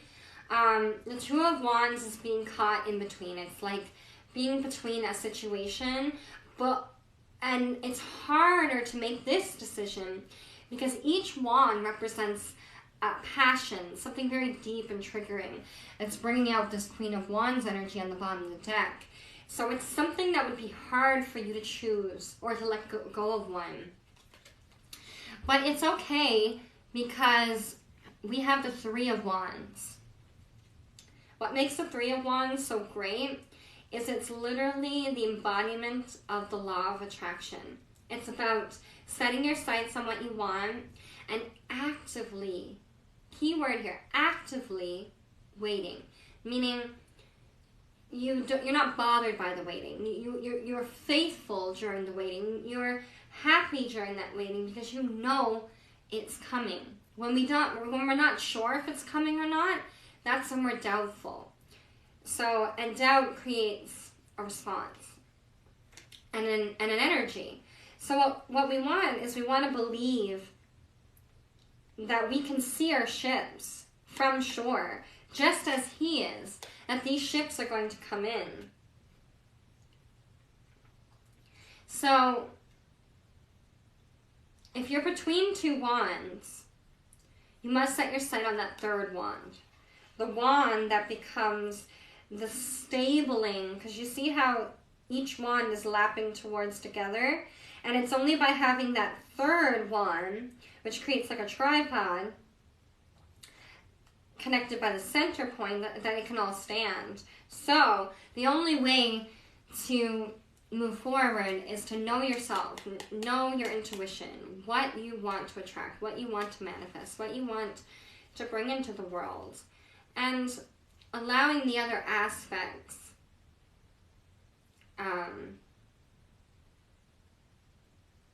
to sort of bring that. You guys are gonna hate me. I just forgot what sign I was being. Sagittarius. Okay, sorry about that. Okay, so, yeah, okay, for you Saggies, you definitely want to be thinking as well as doing. Thinking is more important right now, I think, than doing. I think for a lot of you Sagittariuses, you're used to doing more. But the way the aspects here is the king represents thinking, and that's a very mature aspect because it's a king. And the page is like a fleeting, like it's there and it's not, it's there, it's not. So it's a physical energy. No, it represents physical energy manifested. So it's like, you might think you have all this physical energy, but in reality, you'll burn out if it's not well thought out because you can't maintain it. So the Queen of Pentacles has that mature aspect in the feminine element. Which says to me that you're a master at doing things physically, but in this situation, the physical aspects are more of a novice or more of a mute, more of a toned down aspect in what you want here. Like, yes, physical things are important, but how we get physical things sometimes involves non-physical things, like involves thinking or a lot of attraction, like it involves that intuition. So I'm going to draw a Starseed card for you, Sagittarius. Sagittarius, Starseed. And I got Star Brothers, Horus energy, protection, loyalty, safety, and trust. Okay, Sagittarius, so you are divinely protected, and you are a loyal friend. There are people who value you enough to be loyal to you as well. There is safety in the world. There is safety surrounding you. You will be safe. And you must have trust. Have trust, have faith that things are going to work out for your best. Like, don't just think, well, if, you know, I want the cup with the dragon in it because nobody else has a dragon. And if I can train this dragon to have this perfect dragon, it'll just make me look so great. And then the whole way you're training that dragon, you're kind of hating it. But you have to stick with it because you chose that cup. You just, like, don't feel like you have to work hard at something not in line with who and what you really want just because it looks good to somebody else. That makes sense? Like, don't be trying to impress others. Impress yourself first. Horus energy, Star Brothers. By honoring yourself and being authentic, you'll attract more honest and authentic people that reflect who you are, that can be there for you, Sagittarius. That's a beautiful card. Left, right, center. So if things are too left, think a little bit more right. And if things are too right, think a little bit more left. And when both are at an even capacity of knowledge and understanding, then you can bring balance and be forward and can move forward. So with that, Sagittarius, thank you. That was lovely. I will see you next time. Thank you, guys.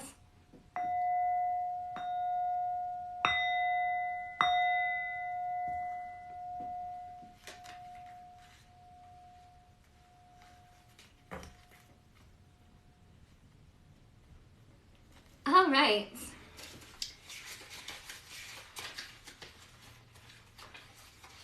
Next card is Capricorn. How has Capricorn season been treating you guys? So how are all my Capricorns?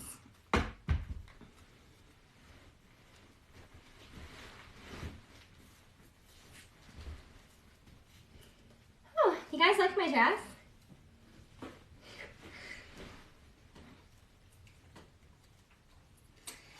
All right, Cappies. Hopefully Pisces season has been revamping your creativity, helping you be more successful and efficient in your life. If it hasn't, if it's gone the opposite, made you more paranoid or then that's okay too. Receive the messages. Go through the chapters of your life that are needed.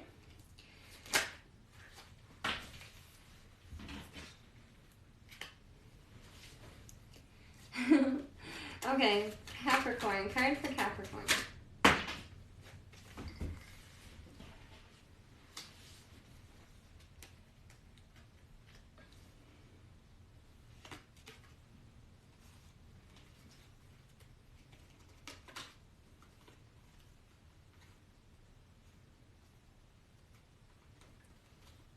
Wow, my cards went really flip-floppy that time. There's a lot of messages here.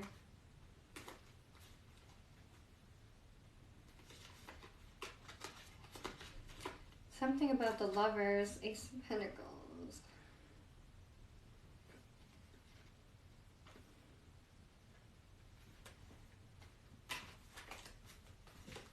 But regardless, the bottom of the deck was the Death card.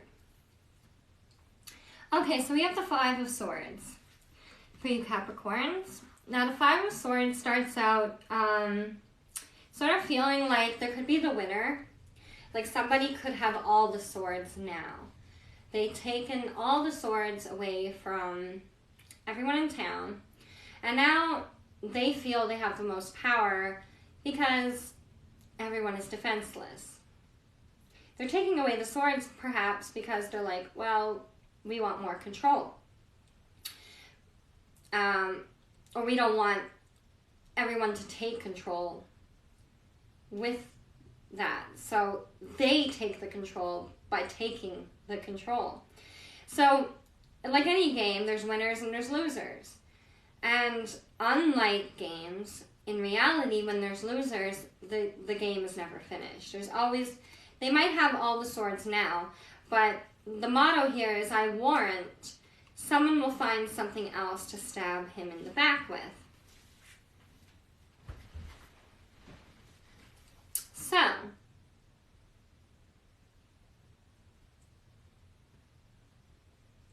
So if you are the person that has lost something of yours, was taken, you're going to want to get it back. And if you're the one taking, vice versa, someone else is going to want to get that back. So regardless, you're waiting on this this Ace of Swords, this communication, this new communication or new idea or epiphany, this pure, amazing thing that's going to illuminate to you soon. This Ace of Swords, mental kind of mind energy.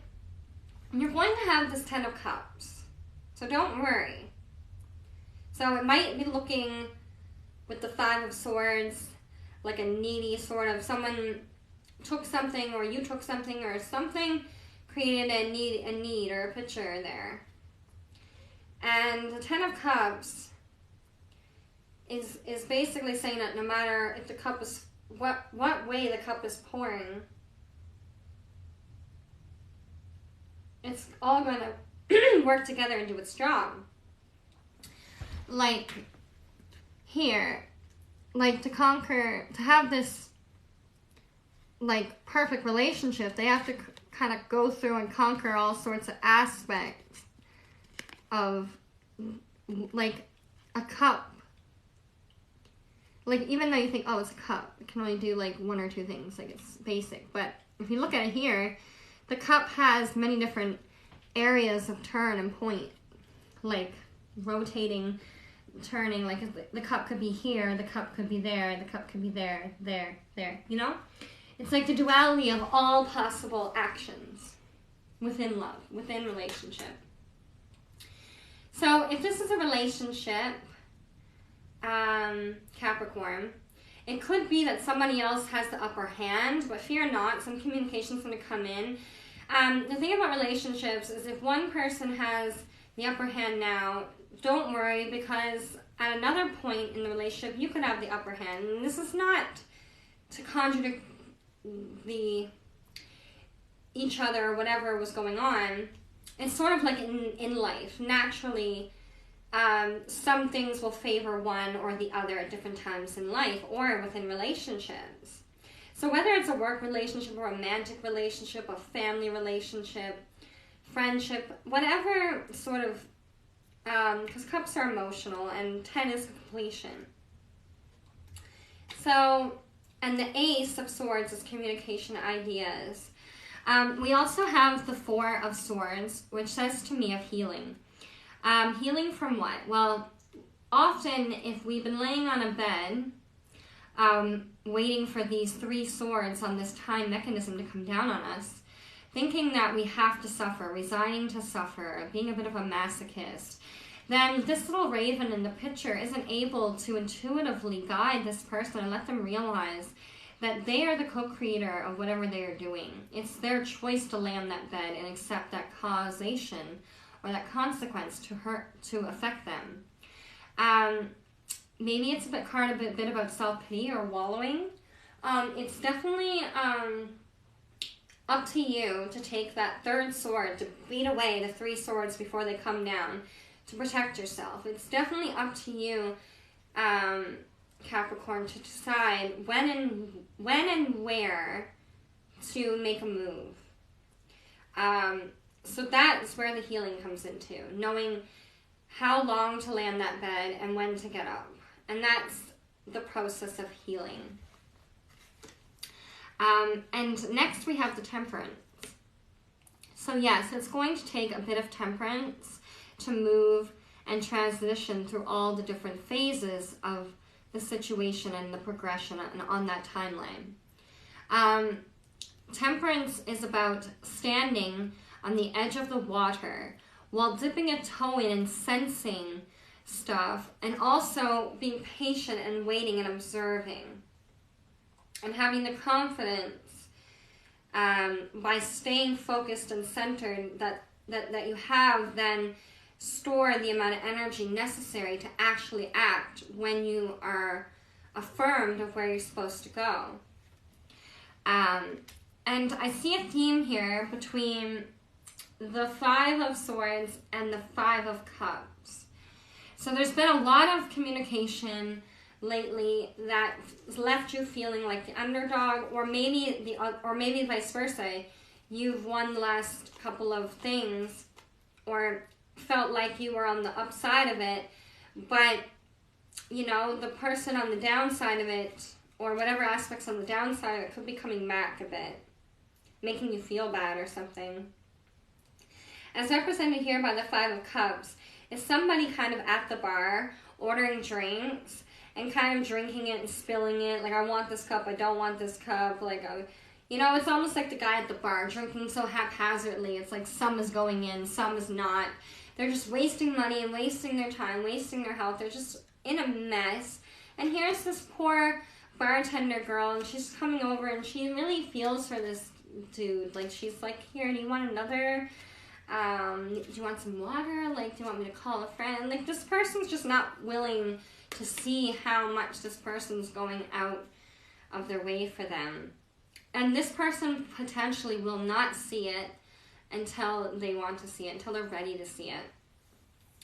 So for you Capricorns, and on the bottom of the deck we have the Death card again, mourning, loss of some sort of situation that's come to an end, and it's leaving you feel unfulfilled. It's leaving you feel sort of, for lack of a better word, quite miserable.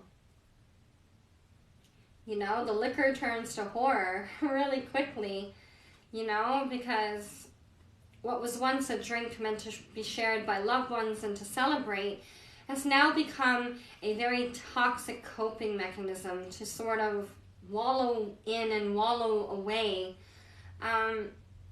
problems without actually really kind of using this Ace of Swords to kind of have this illumination, this thought, this way back to this Ten of Cups, this happiness that you were experiencing. So if something is gone and you want it back, then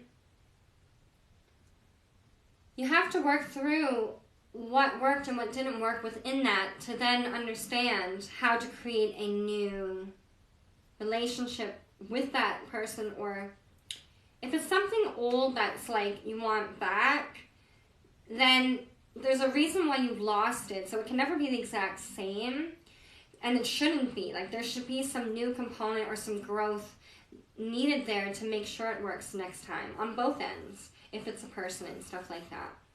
But if this is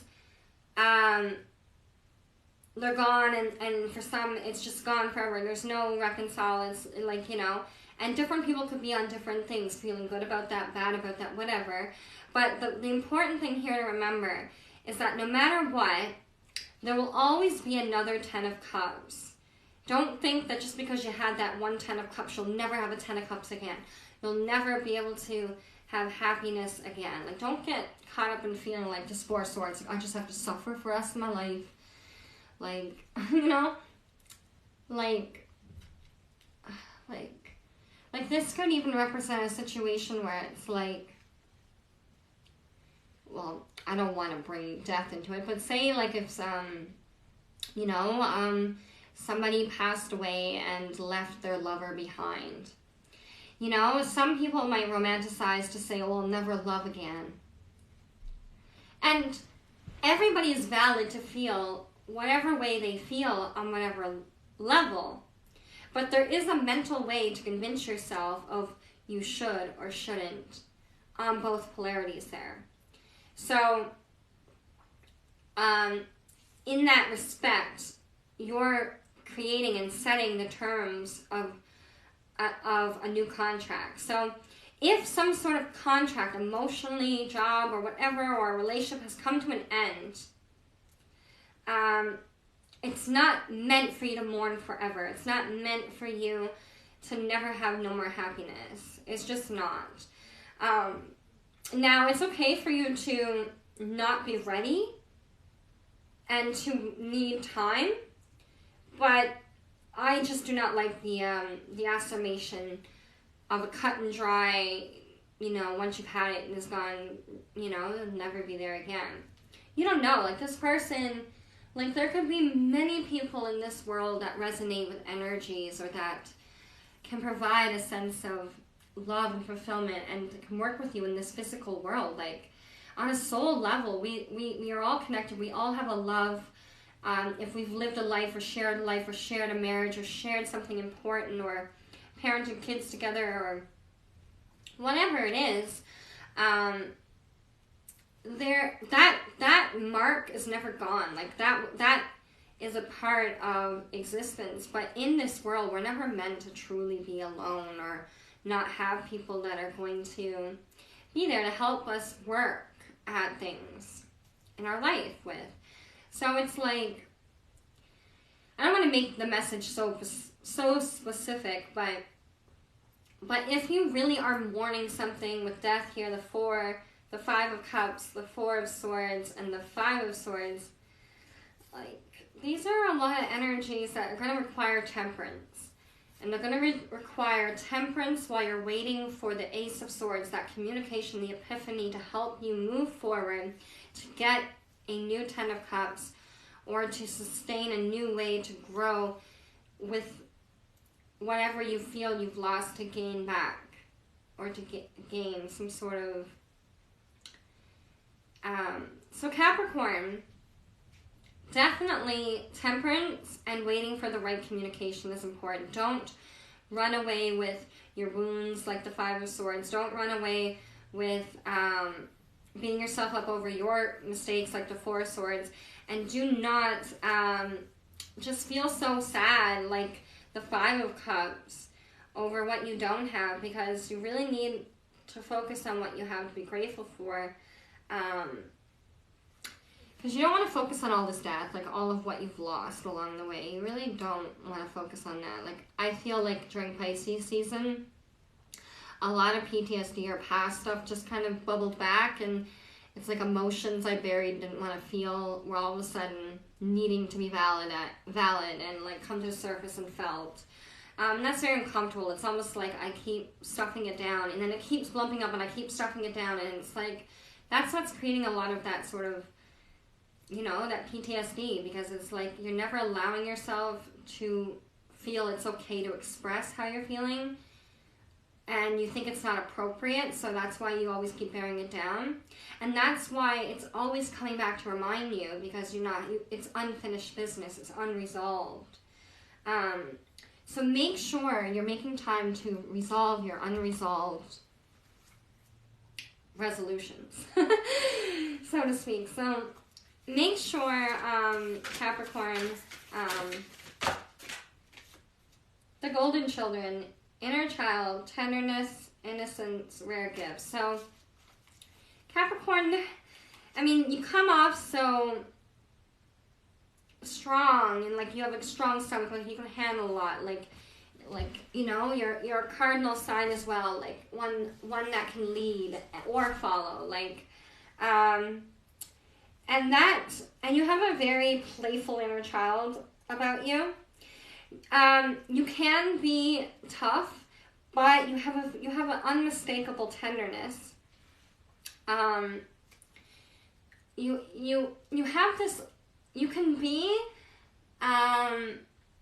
You can have understanding of taboo stuff, or sort of like mischievous side, but overall you do have a very strong sense of innocence. And it's a rare gift to be so dynamic, to embody so much. And often it's the people that have a lot of skills or ability that struggle a lot with life, because they're learning so much lessons and they're open to so much that they're experiencing a lot. And it can be tough to decide when to take time out to relax, or to heal, or to rest, or to have temperance, or to wait for truth, or to not run away with one's more darker thoughts, and to think dark thoughts is not a bad thing, but it is if it leads you to your detriment, if it gets you to a place where you've stopped moving and growing, then it's not to your benefit. Pausing and resting is not the same as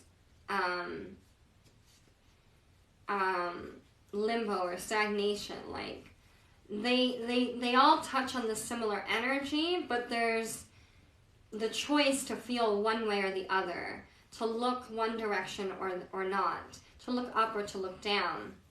So in every truth, there's a way to look up or a way to look down about it. So make sure, Capricorn, that you're looking up when it comes to you. You're looking on the bright side, staying optimistic, because you're the golden child. You're part of the golden children. Inner child, tenderness, innocence, and rare gifts. And you're a rare gift, Capricorn. And that's sort of a beautiful reading. And I'm going to be uploading these to my YouTube channel, Rising Faith Forever After. So if you guys want to check out the full reading, you can. I've already done I've done 10 other zodiac signs. I'm going to be doing Aquarius now. And then I'll end off with Pisces. So I have 2 more left to do. So if you guys are just joining, hello, thank you. I've been recording this on TikTok. So thank you, Capricorns. And I hope you guys have a beautiful start to your spring. Now I'm going to be doing Aquarius.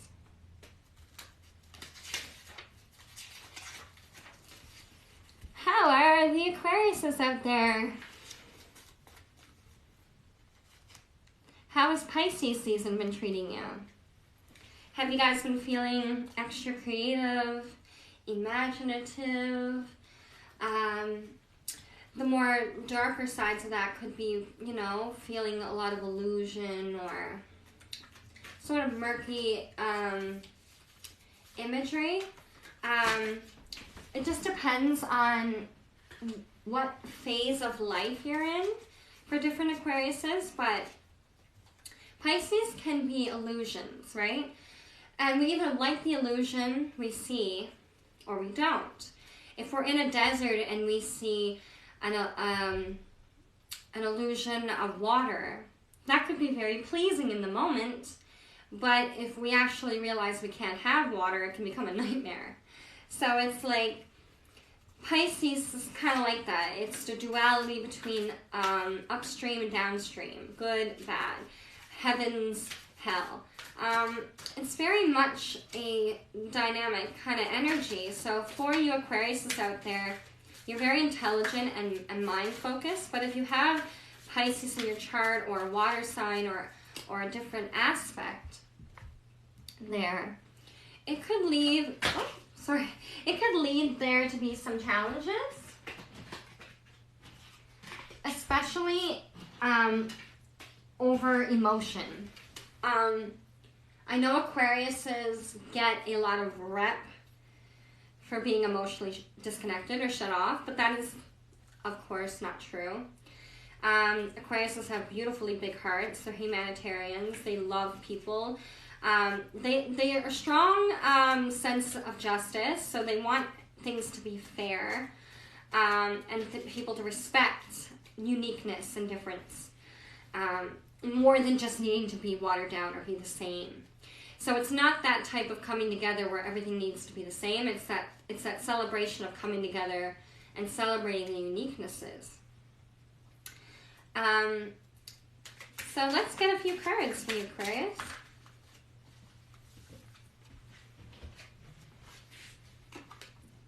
We've got Knight of Wands, Four of Cups, card for Aquarius.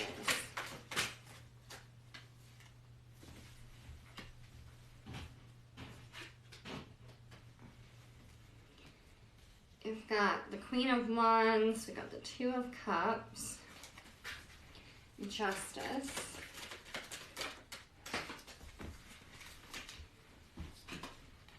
and we got the Queen of Pentacles there for you, Aquarius. And on the bottom of the deck, we have the Strength. So, first off, have strength, Aquarius. You know, post-pandemic, the economy is growing and making a comeback. And that's exactly what we want it to be doing. We really want the economy to be making a comeback. And we have the Knight of Wands. So the Knight of Wands is very much an endearing story of a person who is looking to find themselves. And in doing that, they see a land. In this case, it's Egypt. They're very drawn to Egypt. They don't know why. There's just something within Egypt that calls to them, and they must have Egypt. They must conquer Egypt for themselves. They must experience it firsthand. They're being drawn and called to it. But the motto of the Knight of Wands is that I don't need to read or study the ancient texts to interpret these hieroglyphics. So it's almost like they're on a road of discovery, but they almost don't. It's not that type of discovery where it's like you're openly waiting for the information. It's sort of like you have your own opinion, like you've made up your mind. So they're desperately seeking this foreign land to find a piece of themselves, not realizing that part of what Egypt is already inside of her. Like, you cannot enjoy something if it's not within you. Even if you've never experienced a culture before, even if you're just resonating with it, you wouldn't be able to resonate with it if it wasn't something that was within you. So this is a little bit of a novice position. It's sort of like finding yourself. if you're helping somebody else find themselves, it can be challenging because Wands is about passion. And if they're so focused on their passion, it might be that you're roped in to help them with their passion.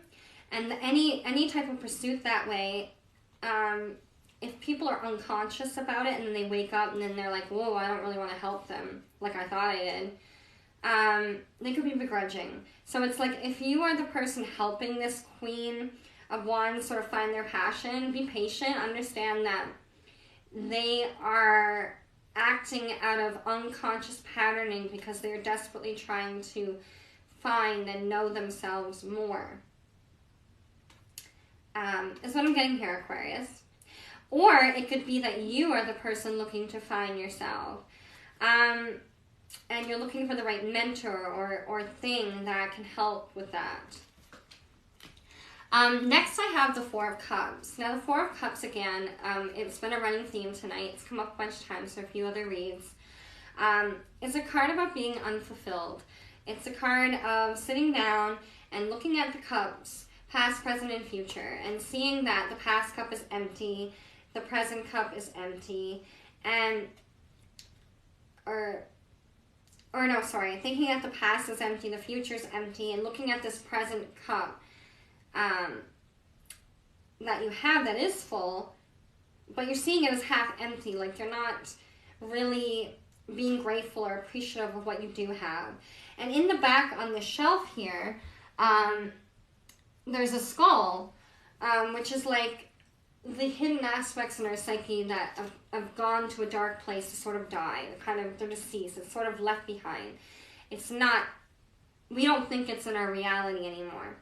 But in reality, next to that skull is a chalice, a more beautiful chalice that's ever flowing, ever working.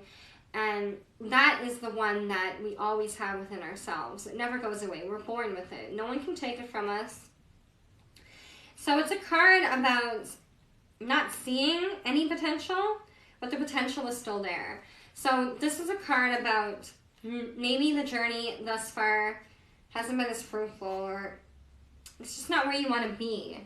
But hold faith. The Queen of Wands energy, again, is that Wands energy. The Queen will not listen to a conversation that's not pertaining to what she wants. Like, they're not gonna just sit down and passively listen and humor you. Like, they're looking for what they want. Like, they're actively, constantly solving the next piece of their puzzle, manifesting their next thing. Always based on their passion. Often the Wands, the passionate types, can get a bad rep for being told they're selfish if their passions aren't in line with other people's passions, but that's kind of just not a great way to really write it all off. The reality is that you cannot deny passion. It's very much a part of you. So for like this woman, for instance, she could be very passionate about horseback riding.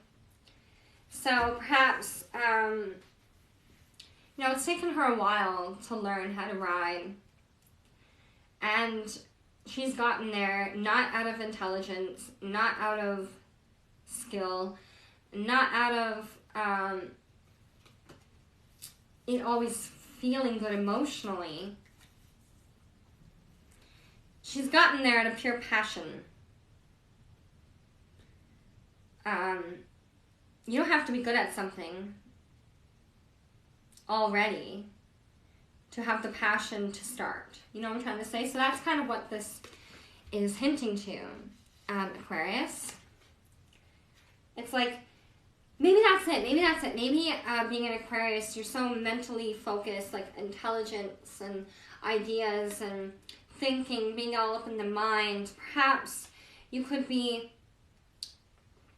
doing things that are rational or you think are the right things, but you're not overtly happy with that Four of Cups.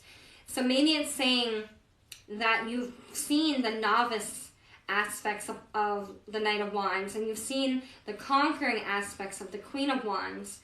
And maybe now you're starting to realize that maybe there's a missing element there for myself. And that's what Justice is saying. To have personal justice, you need to realize that every human being has passion to some level and degree. And you're starting to realize that a life worth living and success and wealth and all that stuff comes from passion. And to have strength with that Four of Cups until you can get this Two of Cups. This Two of Cups is emotion, fulfillment, two components working together. One says science, one says magic. Why not ruin the moment and just, you see it differently, but you both are enjoying the process. So maybe you've seen other people that were like that in your life, and maybe it could have turned you away from being like that, but now that you've gotten a bit older or you've learned some lessons, maybe now you're starting to see that there's nothing wrong with passion and working on the self.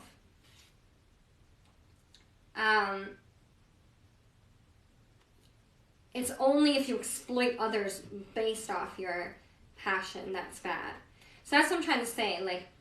So this could be an Aquarius that has rejected their passion or rejected some sort of thing. Maybe they had parents or family members or some dynamic in their life where they seen somebody have a lot of passion, but they weren't using it in the right way, in the more negative aspect. Perhaps they were more manipulating, they were bringing others in to fuel their passion, maybe narcissistic possibly. I don't really like saying those words because it's too simple to just classify something and then move on.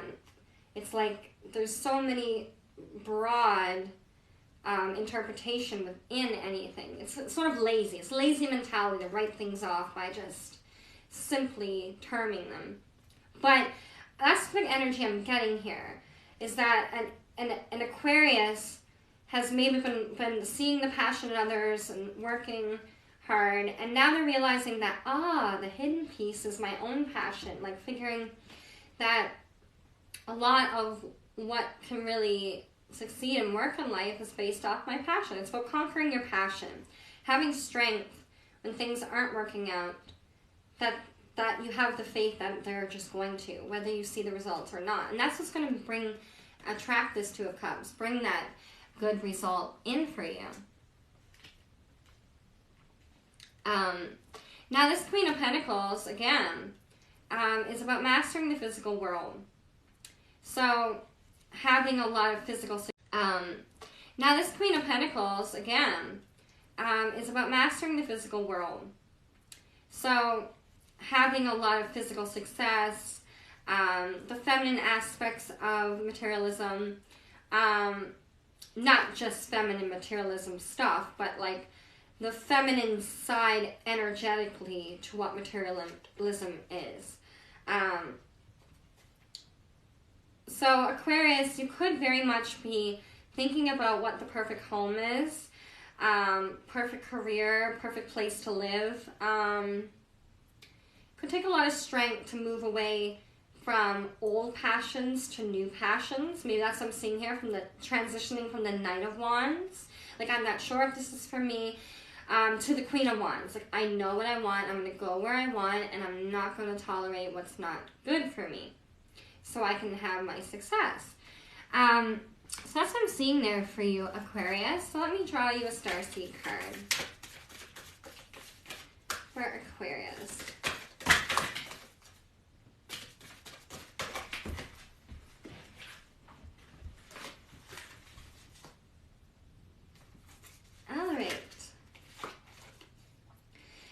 Star Sisters, Birthing Creations, Tapestry of Life Expression.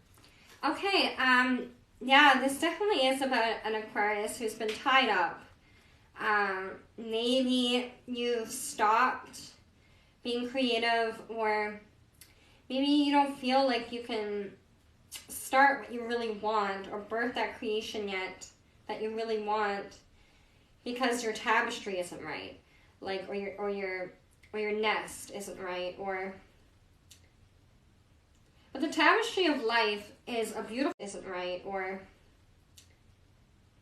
But the tapestry of life is a beautiful woven thing, whether it looks aesthetical or not.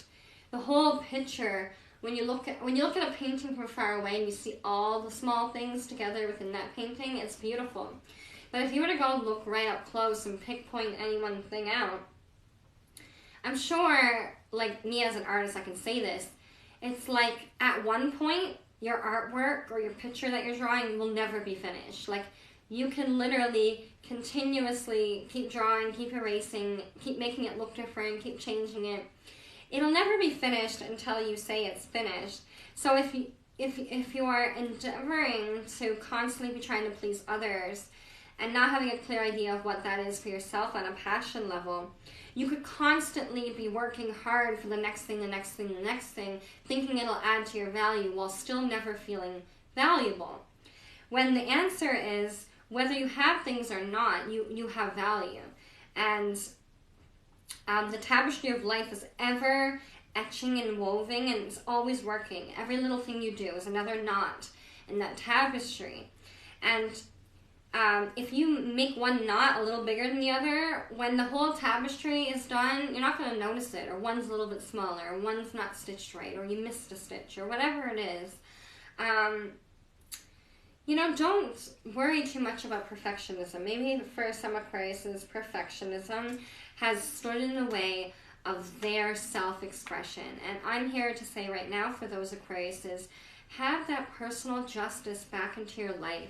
Like, a lot of people will think, yeah, the jewels, the diamonds, they weigh more, so much more than tarot cards.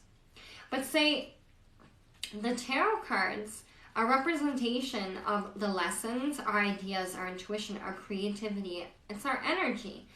And yeah, it doesn't really weigh anything in the physical world, but nothing in the physical world could happen without that component. So whatever you're focused on will have more value to you. If you're focused on yourself and you see the value in you and you build a value in you, how much more value and wealth will you attract? But if you're only focused on money, coin, diamonds, all that stuff, you might attract a diamond or two, or this or that or two. But if you're solely focused on it, it's not like it's not like thinking about money and diamonds are going to give you more creative ideas. Probably not. You're going to get creative ideas by thinking about things that are unrelated to finance in order to create finance, like sort of thing.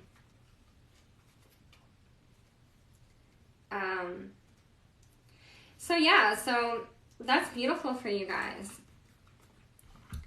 So I definitely want you guys healing, taking some time. Have strength.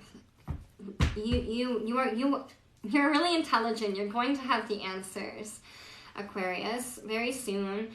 You just need to sit back, have faith that all the work you're doing and that you've done, none of it will ever be a waste.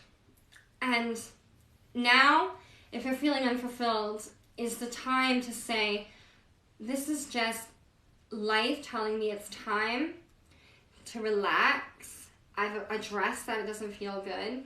I'm allowing myself to recognize the patterns for that and to change so I can create and attract more success and manifest more things into my life. So those are things you could potentially be thinking when you're stalled up like that, when the mind keeps going, and you're not liking what it's saying.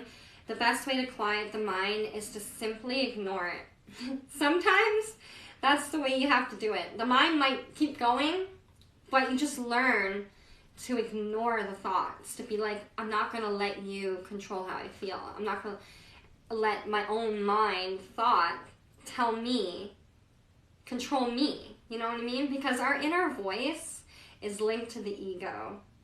And the ego is linked to our inner demons, our inner devil. Like, often, sometimes our inner voice can be that little antagonist that, oh, you're never going to be good enough, or oh, you're lazy, or oh, you slept in again this week, or this or that. Like, you see, those things, we can then begin to think, oh, that's my opinion, or I really think that about myself, or I hate myself, or all the, like, you know, you can think all these things, but they're not you.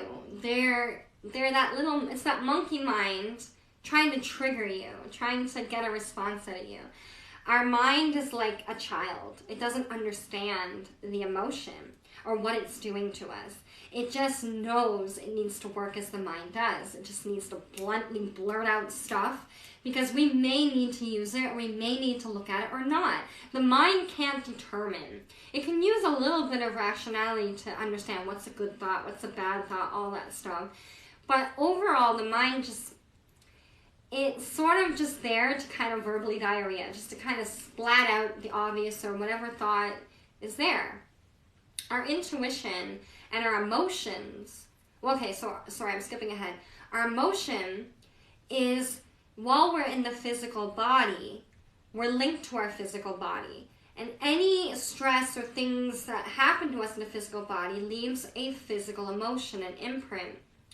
And the emotion is the way the physical body handles and decides for itself how much stress or how much energy or how much activity it can handle in any one way or the other.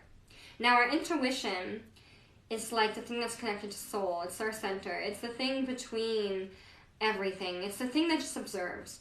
And when we realize that that is who we all really are, and we all are that innocent, blank sort of observer, we can then begin to realize that any patterning, anything that people have told you had to think or be, all that fades away, and you realize that all you have is the moment, the present.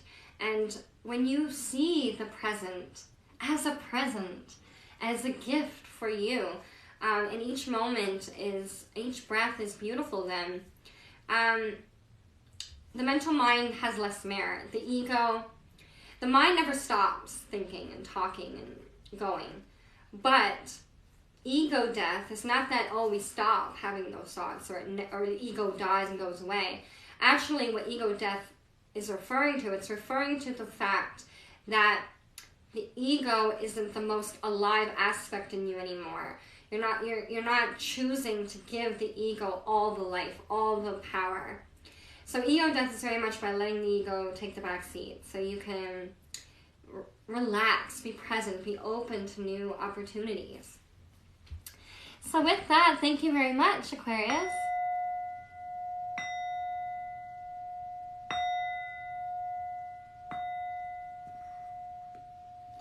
And I will see you next time. And don't worry, it's not like, it is easier said than done. It's not like you'll do it a few times and it'll be over. It's about consciously every day, spiritually, taking that time, meditating, feeling good for yourself. It's about taking your power back every time you feel you're not, or you're lacking that control or that power. It's about taking it back and realizing that even yourself doesn't have the right to harm, affect, or hurt yourself. Like, you have the right to allow yourself to ignore that inner voice if it's not helping you. All right, and last but definitely not least, because I'm a sun sign as well, Pisces. Hi, Pisces.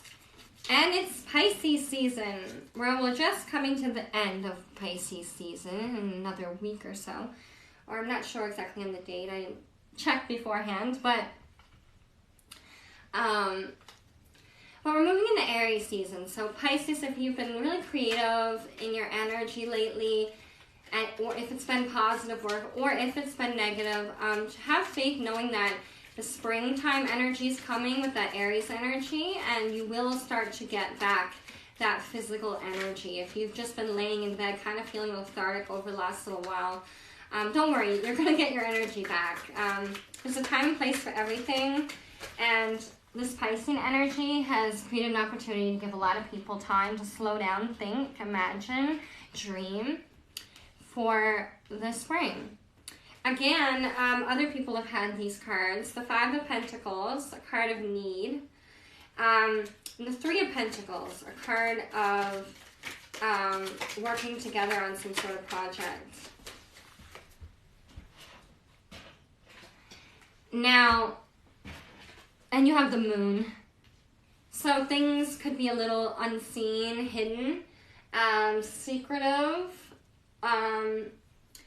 You know, it could alert you to monsters where there are none, or it could say you're good when you're not.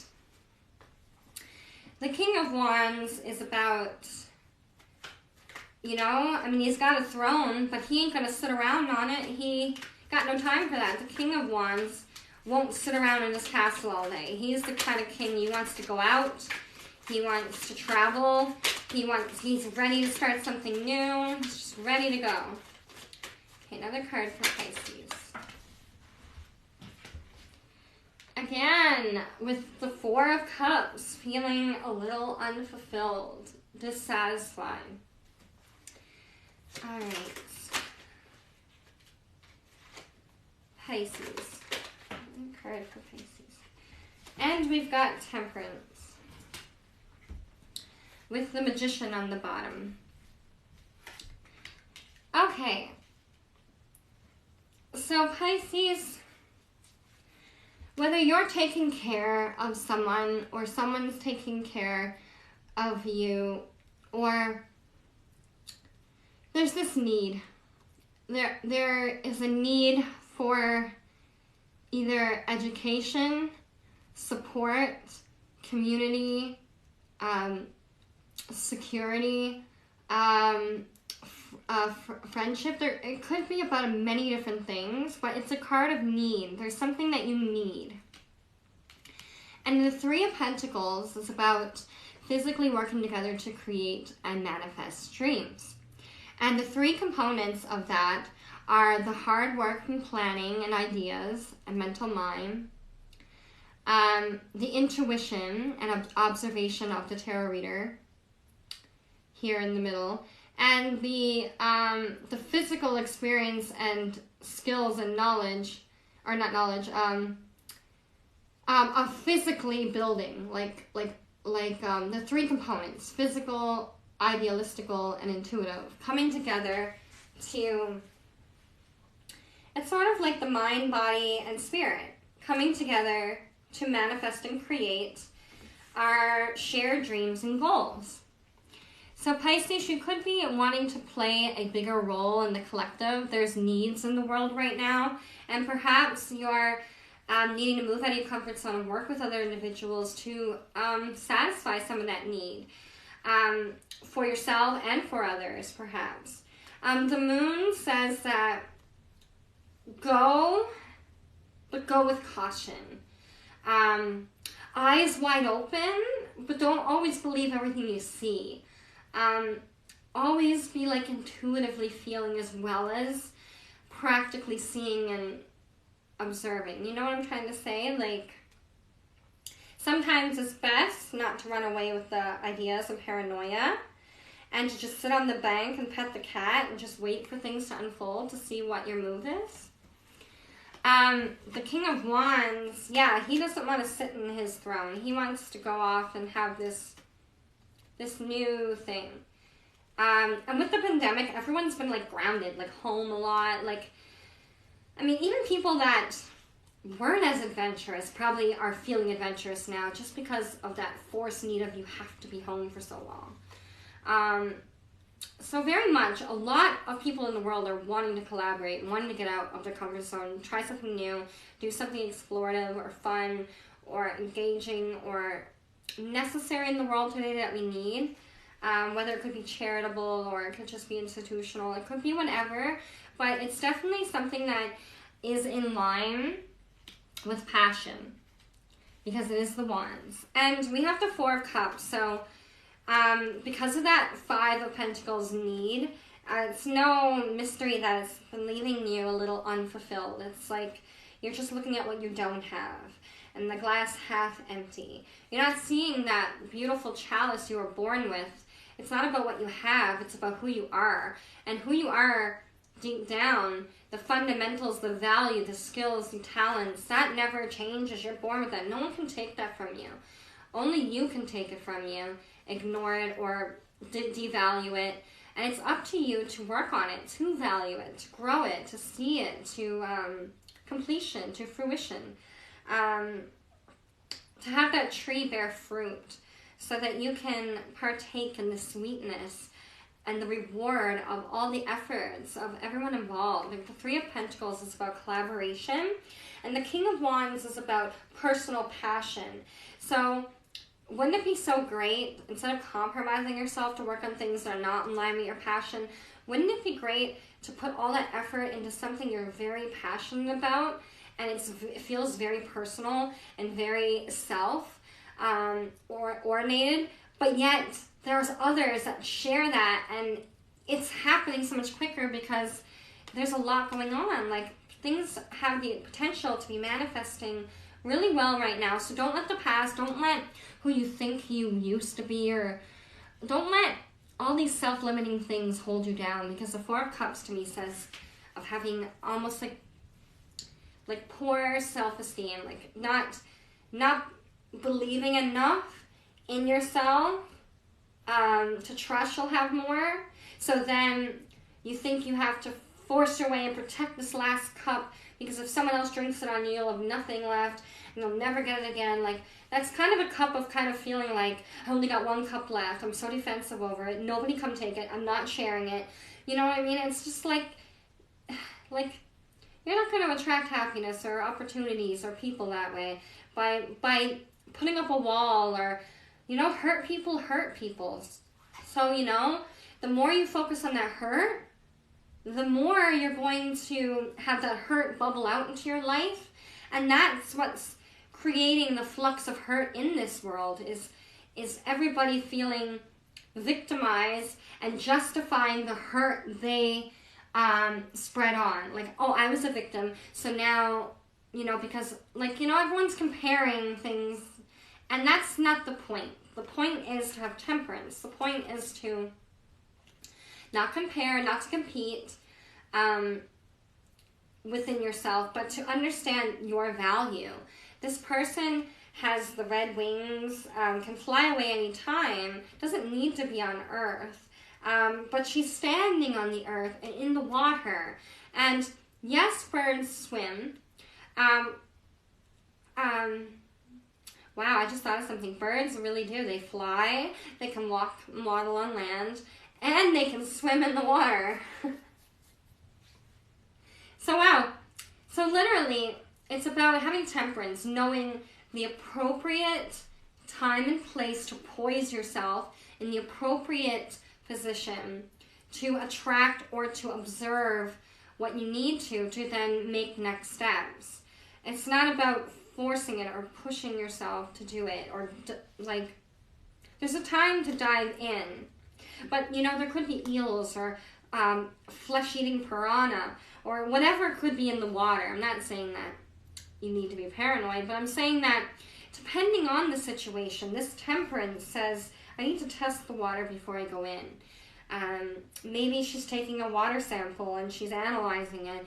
She wants to know that the water she is drinking, swimming, or growing a home nearby or developing is worth the time. Like, you know, it's like, so it takes different components. It takes intuition from the moon. It takes working together, Three of Pentacles. It takes problem solving through finding out supply and demand through needs and the Five of Pentacles. It takes understanding emotional fulfillment and what's not fulfilling. Sometimes we have to know contrast, what we don't want to know what we do want. And it takes having an understanding of passion and having that passion be temperance, so that the passion is funneled and fueled to boost you and propel your balloon forward, and not to the point where the passion is so wild that the balloon will pop. It's about maintaining the right pressure, and that's where temperance comes in. And on the bottom of the deck here, we have the Magician. And the Magician has all the components to start an idea, a journey, or whatever it is. They have the Ace of Swords, the Ace of Wands, the Ace of Pentacles, and the Ace of Cups. So they have the cup to replenish themselves and to sustain and to keep going. They have the sword to cut whatever unconscious pattern or thought or person out of their life that won't serve them, for their highest good. They also have the wand, where it's that passion ignited, and it's the spark of life, that intuitive magic that gives us the energy to become a master when we're only a novice. And he has that pentacle, that physical resource needed to manipulate, exchange, trade, or invest into, so he can obtain that illusion, or to show that trick. I mean, a lot of tarot readers interpret the magician as a con man, but I like to think of pros and cons. Like, some things just are extra good, and some things just are extra not so good. And different people see pros and cons differently. What could be a pro for you could be a con for somebody else. So, the magician is self-mastery. All the components to start a journey. You know, it's a card of manifestation. It really is up to you what you do with the magician. It's sort of like intense power, but it's illusionary power. Because yes, while the magician can make things appear disappeared or cut off, or, you know, all the tricks a magician does, it creates a sense that they've just done the impossible, or made something unreal happen. They made something non-real real. Scientific magic. You know what I mean? They've transmuted it. And in that essence, they truly are the magician. They've just done the impossible. They just brought something to life. So, on the bottom of the deck, that magician energy is really good for starting something new right now. In the collective, a lot of people want to start something new with career, business. I mean, this pandemic has just brought a lot out. It's revealed a lot of hidden truths. It's made us really think about the type of way we want to live and what's most important to us and our passions. So Pisces, it's no wonder that the moon is creating a bit of murkiness, fear, confusion. But have temperance. Things are going to work out. So let's get a starseed for you, Pisces.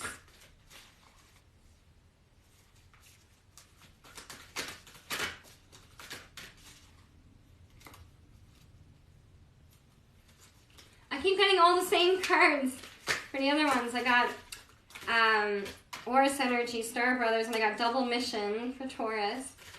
Come on, let's get something original. Pisces. Pisces, finding their passion.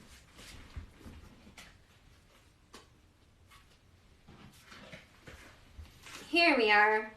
Hearth. Longing for home, homesick for the stars.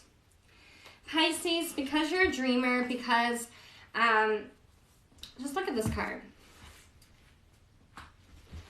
Because you're a dreamer, you're this beautiful, magical person in this pink cosmic oasis of just, it's like cotton candy.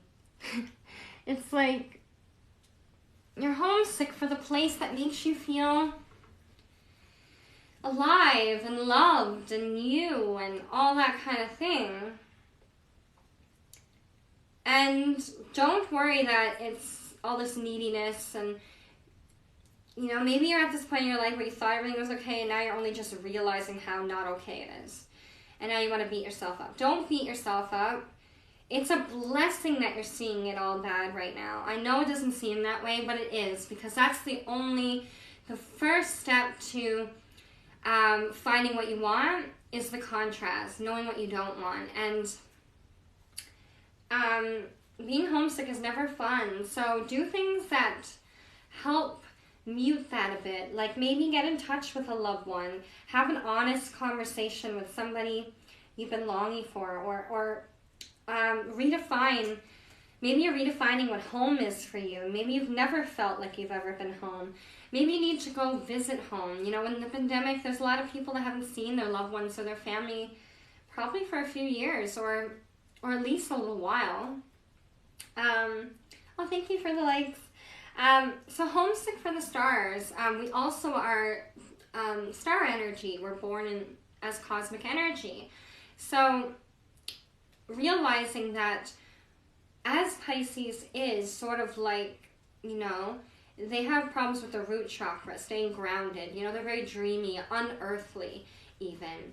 So sometimes being a creature of the world, you know, we're in the world, but we're not of the world. We don't really belong in it. I mean, we belong, but not in that traditional type of sense. It's like Pisces always sort of feel a little bit alien.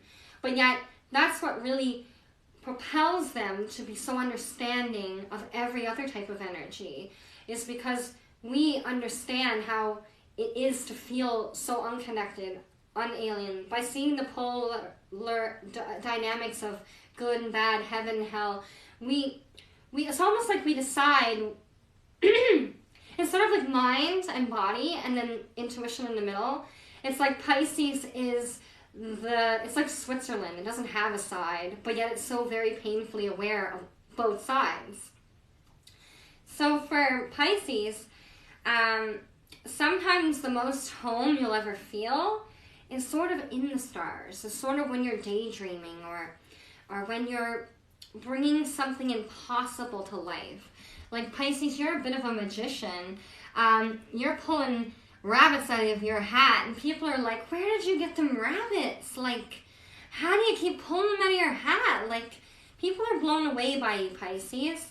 And yes, a common symptom for some Pisces is to attract people that, you know, play on our giving nature, or, you know. But it says don't worry, because you get smarter along the way. You learn to realize that just as you were seeking that type of love from others and giving it freely to get that, others are doing the same. So it's about sometimes taking a step back and seeing who really does put the effort into you or has your best interest. It's not that people need to do it for us, but you know, like, you know, it's like, oh, I'm always there to do things for other people, but on this day, no one's there to do it. Me, you know, that should never really be equal give and take. But at the same time, not being afraid to be a hermit. You know, this magician probably does work. I mean, he might have an assistant, but he works alone for the most part.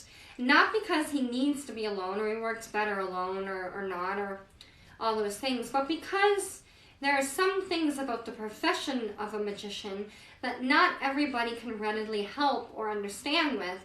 And I feel very closely to that as Piscean. It's sort of like we have the ability to understand a little chunk of everybody else, but it seems that we lack the ability to believe that others can do the same for us. Because just as we can resonate with all those little pieces and make them feel heard, all those little pieces are within us. So sometimes, you know, maybe Pisces can feel like they suffer from imposter syndrome, like feeling like, if I'm a little bit of everything, what am I? You know what I mean? And I think the answer to that is we need to give ourselves a break. Yes, we might not always be that traditional person where it's like the relatability is always authentic to the point of what you see is what you get. Because with a Pisces, what you see is not always what you get. But that doesn't mean that they're not innocent or honest or authentic. It's that they very much have a soft side, a very delicate, like a fish needs to be handled very delicately. And if a fish doesn't believe they won't be held delicately, they're going to swim away. So, unless you're the type of fish that's used to being mishandled or in a cruddy aquarium tank, then it's like you might not know any better.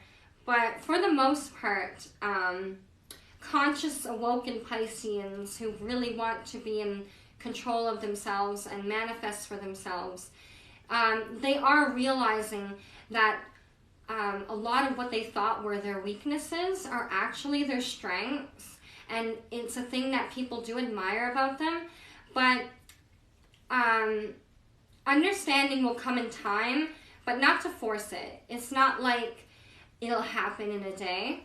Sometimes returning home, sometimes we long for home, not knowing that home is with us. So if you're homesick for the stars or you're longing for home, know that all the components of what make home, and when you feel that, you recognize it, and you know, okay, that's home. You couldn't do that if that same level of home wasn't within you, because that's the only way to create a resonance, is an opposite meeting or a matching meeting. So we have to have opposites come together so that we can have contrast to figure out what we want, to then know where home is. But home is within us. We just gotta build that faith that wherever we go, home goes with us, and the physical world will feel more at home and look like more of home when we can see it and feel it within ourselves first. It does require some sort of daily spiritual practice or meditation, breathing. I know this is stuff that everyone tells everyone to do nowadays. It's become self-help or healing. It has become sort of a pop culture, or it's trending, you know? And anytime when something's trending, we can become skeptical about how helpful or beneficial each thing really is, because we think, okay, if it's trending, the downside to that popularity could be that con man, you know, people just sort of using the trend to kind of get ahead, and that could maybe discredit the healing process to some people. But the point is, it's an ever-evolving and growing study. Tarot is a study for life, and only very few people are willing to actually get there and think in those intensely vast terms. I like to write books, so for me, tarot cards give me a very easy visual into the psyche, the human dynamic, the conscious experience, and the effects that has, and how these can play out in unison. It gives you a never-ending, like you could line them up and order them in so many different ways, and then if you take physical lives and relate it, and like it's ever growing and expanding. Our home here on this planet, in this universe even, is expanding. Every day, it's getting better. And the things that are bad about it, they're not that bad, because they created a learning, and it makes the story have volume to it. Like, yeah, you might look at these spilt cups or the empty cups as, oh, now they're empty, I got no cups. But you're not seeing that, well, you enjoyed them, you did have them, but now they're gone. Like, don't get so stuck on what you used to have. Realize that the present is about creating more opportunities to have more good opportunities. So, with that, Pisces, I think I'll end that there for you, Pisces. But this was a beautiful reading. It's really about finding home here on Earth for some of you Pisces right now. I think it's about finding a place where you really feel you belong. Pisces, we're always willing to be of service to others, not always knowing how to be of service to ourselves. You know what I'm saying? It's like we think we're supposed to live for others. And while that's very true, it's not the absolute truth. Like, often others and the work we do with others and how we contribute to the system of life is doing that in a way where we belong. We feel that merit, like, okay, this is what I'm meant to do, this is what I'm good at doing, and or this is who I am, and this is the type of relationship or type of person I really resonate with, or whatever you're going through right now, Pisces.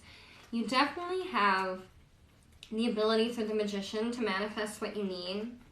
There might be a lot of need, fear, and confusion right now, and unfulfillment, but don't worry, because the passion is there, and you just have to have temperance to find the components and the people, the ideas that work for you.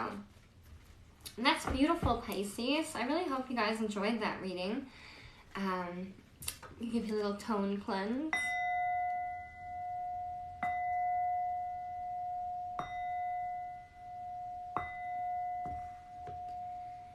So that was beautiful for you guys. That was all 12 zodiac signs. I'm going to post them. Hopefully this video is not too long so I can actually download it and post it to my YouTube channel. It's called Rising Faith Forever. Check me out. There's a link on one of my videos in my TikTok because I'm recording this on TikTok.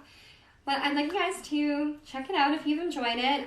Like, subscribe, share, comment, do your thing. I am going to end this live to make the video shorter, but I will come back on if you guys like and draw some cards for you guys. So if you want to come back, and I'll definitely be doing that for you guys. But until then, I'll see you next time. Love you guys, all 12 zodiac signs. Thank you so much, TikTok, for watching me and allowing me to host this here. And thank you guys for everyone who watched. And I'll see you guys next time. And thank you so much.